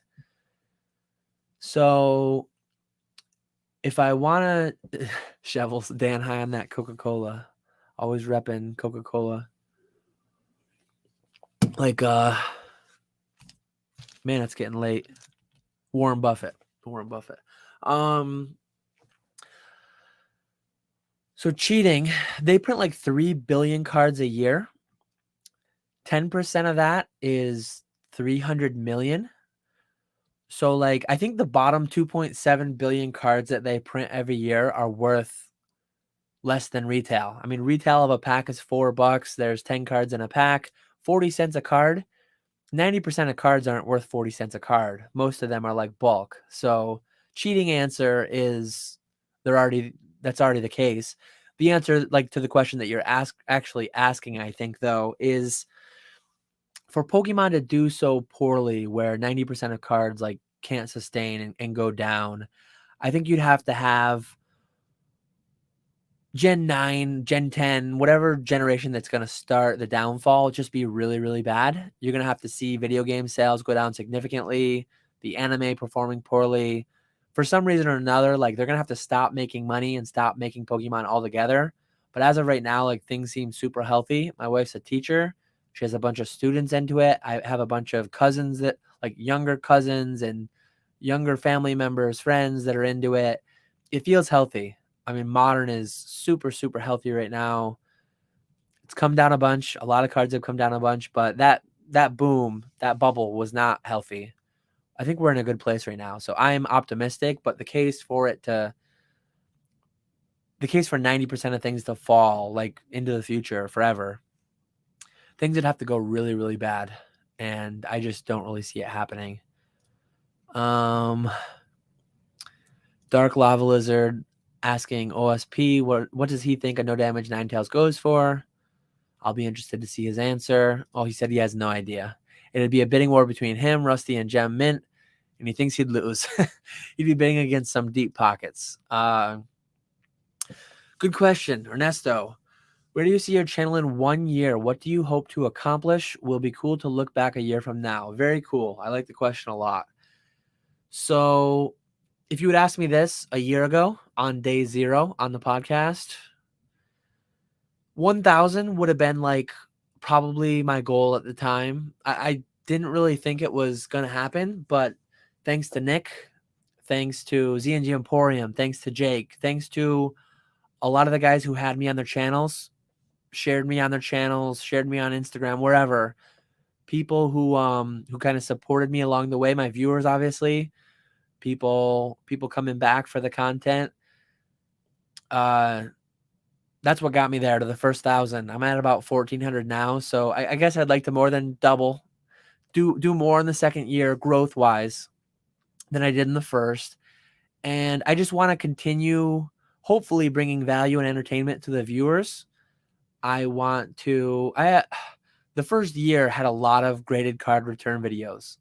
I like to give insights into my business, into my brain, how I think, why I do what I do, and I hope I've done that over the past year. I hope I continue to do that. But I also have more videos that I want to do. I have a sheet of a backlog of ideas that I want to do. Some that I think would be pretty interesting and pretty useful. Some of the, like, science videos, not necessarily microwaving a slab, but storing a slab against, like, fire protection, insuring collections, insuring business inventories, things like that. A lot of ideas, and I just want to continue to hopefully bring value and entertainment to people. So that's really That's really it. TCG grading asks, if you submit a card that's not in the PSA drop-down menu and never been graded, does PSA research the card? I believe they do. I've been in that position before, and what I've done is like I found the closest thing, and then I've just changed out what I needed to. And years ago they didn't have it, but every card has like a catalog number or something on the submission form that you print out. I use middleman, so I don't see it a lot, but on some of my direct submissions, I don't think I have the sheet. But yeah, there's like I've submitted recently. I actually submitted some Metazu sample cards that no one had submitted yet, and they didn't have a catalog number yet. So I went to a Metazu sample card that had a catalog number, and I changed out just the name, changed out whatever I needed to, and it was sent without a catalog number. Presumably, when they received it, they researched it, added it to the catalog, and now anytime anyone else submits the same one, it'll be in the catalog. Obi Bung wants me to do lives Wednesdays at 11 to 5 a.m. I don't know if he meant 11 p.m. to 5 a.m. or did he mean 11 a.m. to 5 p.m. If I ever did it, it would be like during my working hours, which is Eastern, 8 a.m. to 4 p.m. It would be like maybe an hour time slot in that window, hour or two maybe. I don't know, but maybe someday. KK asks, is it worth vending and or attending non-Collecticon large shows like Nationals/Dallas Card Show for TCG and non-sports stuff? I'm on the fence. Like the National, as far as I understand, it had Pokemon for sure.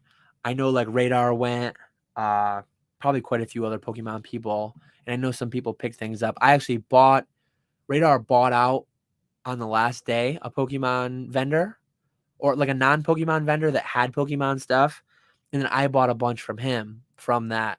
He graded a bunch of the gradable stuff, but yeah, I think it's a good experience anyways. Like even if there's not, if it's mostly sports, it'll still be a cool environment. You'll probably run into a handful of Pokemon people. Try it once, see how you like it, and then go from there. Nick said he'd pay $25,000 for a PSA 10 no damage Ninetales. Kai's asking 5 times that for 125K. People are okay. Nick's put his number out there now. People are bidding him up.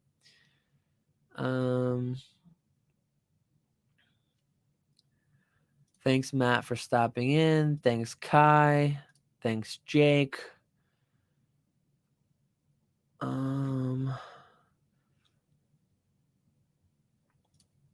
Yeah, I'm glad you caught the last hour too, Jake. Thanks for stopping in. It's I mentioned earlier that I thought about having someone else on, but I know that I would just like it would turn into like Jake and I talk, Nick and I talk.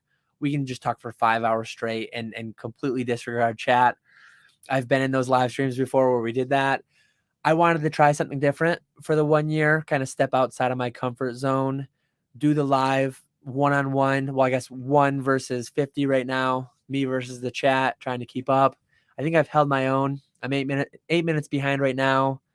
2 minutes after when I said I was going to end, but I pledged to catch up before I end. So I'm going to try to hammer these out and then wrap up for the night. Really appreciate again everyone stopping in. While you're here, while I've still got you, if you want to support the channel, being here is support enough. But if you want to go further, the like button's there, the subscribe button's there, the affiliate link's there in the description, the link to the Patreon's there in the description. Really appreciate you guys hanging out. Let's see what else we've got.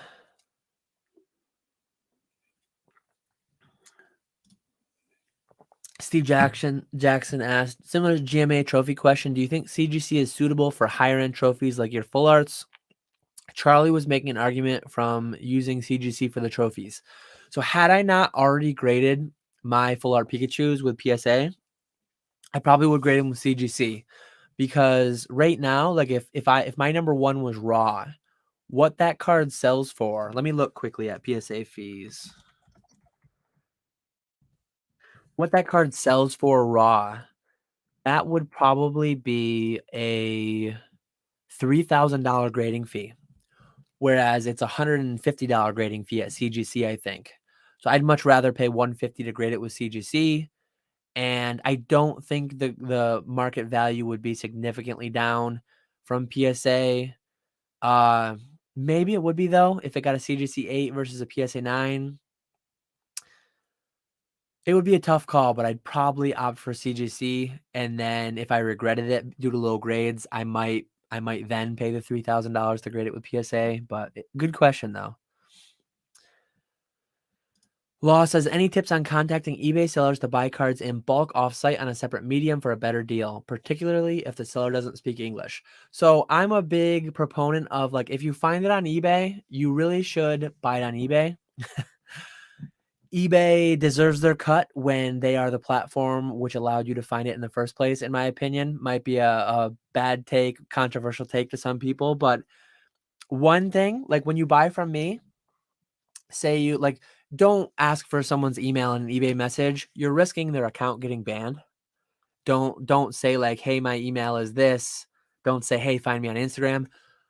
Search Instagram. If you search Instagram for my name, you'll find it. It's the same one. Not everyone is the same, but like, buy from me. Buy a cheap card, buy the card that you're after, one of them, and then I'll send you a card, and you can email me about the rest, and then we can work out a better deal. Or find me on Instagram, and we can work out a better deal to begin with. But yeah, I think that's the best way to go about it. Don't really message them and risk getting yourself banned on eBay and their account banned on eBay. It's a bad position to be in for a seller, especially someone who, like, it's their livelihood. If my eBay got banned, it'd be bad news. Ross has thoughts on PWCC and other auction houses trying to act like there's been record sales when in reality the transaction never went through. I'll be really quick. I talked about it earlier. I did get PWCC to delete their Ichiban Zorua or Zoroark record sale post. Golden's 900K Illustrator still up, but for all I know, it might have been paid. I don't really know, but it's a shame that they do that. They need to be more transparent, and they need to be better than that.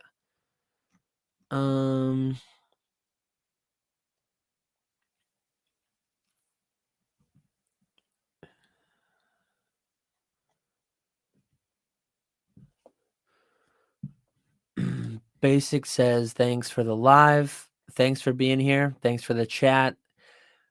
The live stream can only be as good as its as chat allows. When I'm that's my sole purpose, was to engage with the live stream. So it was all you guys. I'm just here taking questions. You guys are coming up with the good questions.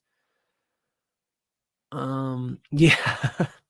Kai's looking for payment on his can you send that PayPal payment through for chat interaction times 3 hours? Old school Pokemon, that meme from what's that movie called? I can't think of what it's called. You guys are getting paid? Yeah. Nick's out here modding for multi-hours, not getting paid, so. Basic went to the National, caught a lot of deals since not a lot of Pokemon people were there. So maybe next year's National will be more attended, so there might not be as many deals, but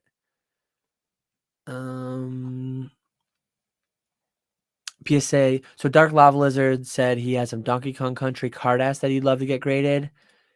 PSA will not grade random card ass card, says Kai. He's sent some and they got sent back. So yeah, if you're sending things not in the catalog, it needs to be like a TCG they grade. You can't just send like any random thing. Maybe you'll get lucky. I mean, slip one in a multi-100 card order and just see what happens. But yeah, let's see. Ernesto saying, old school, you're a lot better as a mod than people give you credit for. There's probably people over in Pokenomics Patreon Discord calling him out for being a bad mod, and he can't even defend himself. Skate Ernesto, thanks for the 2. Really appreciate the super chats. Matthew Bay, do you know why some grading companies don't grade card ass or phone cards? PSA doesn't grade phone cards, and CGC doesn't grade both. So yeah, CGC is TCG only. Like the tops cards that I showed you earlier, CGC wouldn't grade them. As to why they don't, it's every grading company's personal decision. I can't really speak to that. But yeah, KK says eBay tracks seller messages and then items subsequently get taken down mysteriously. They know it because a deal was done off site. So yeah, if somebody sends me a message and they say, hey, my Instagram is this, and then the day later I take it off eBay, eBay is gonna like no. And eBay actually can and does. So say someone messages me on this card. Whoa, I almost dropped it. Say someone messaged me on this, and then a day later I delist it. eBay can charge me the full final value fee and put a strike on my account towards a ban for doing that.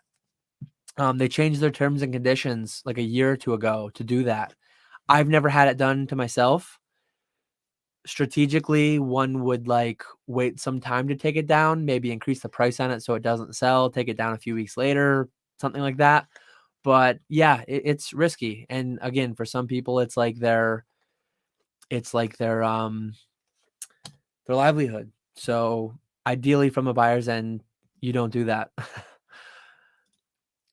Kai wants a VMAX opening. He's probably gonna go. Yeah, people that spent 3.5 hours here are then gonna go spend like 3 more hours in Discord voice probably.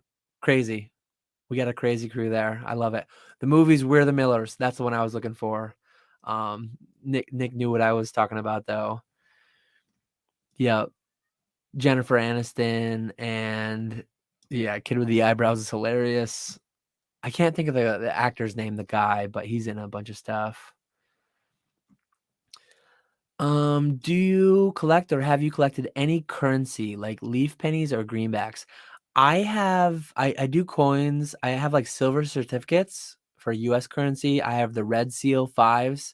I have some gold seal 20s. I do have like the entire run of from a $1 one Zimbabwean dollar, all the way up to the 100 trillion Zimbabwean dollars. I think it's a very interesting demonstration on like the risk of hyperinflation, and it's a really cool historic thing to have. I bought that back on eBay years ago when they were like $40 for all the bills from 1 to 100 trillion. The $100 trillion bill alone is like over $100 now, I believe, on eBay.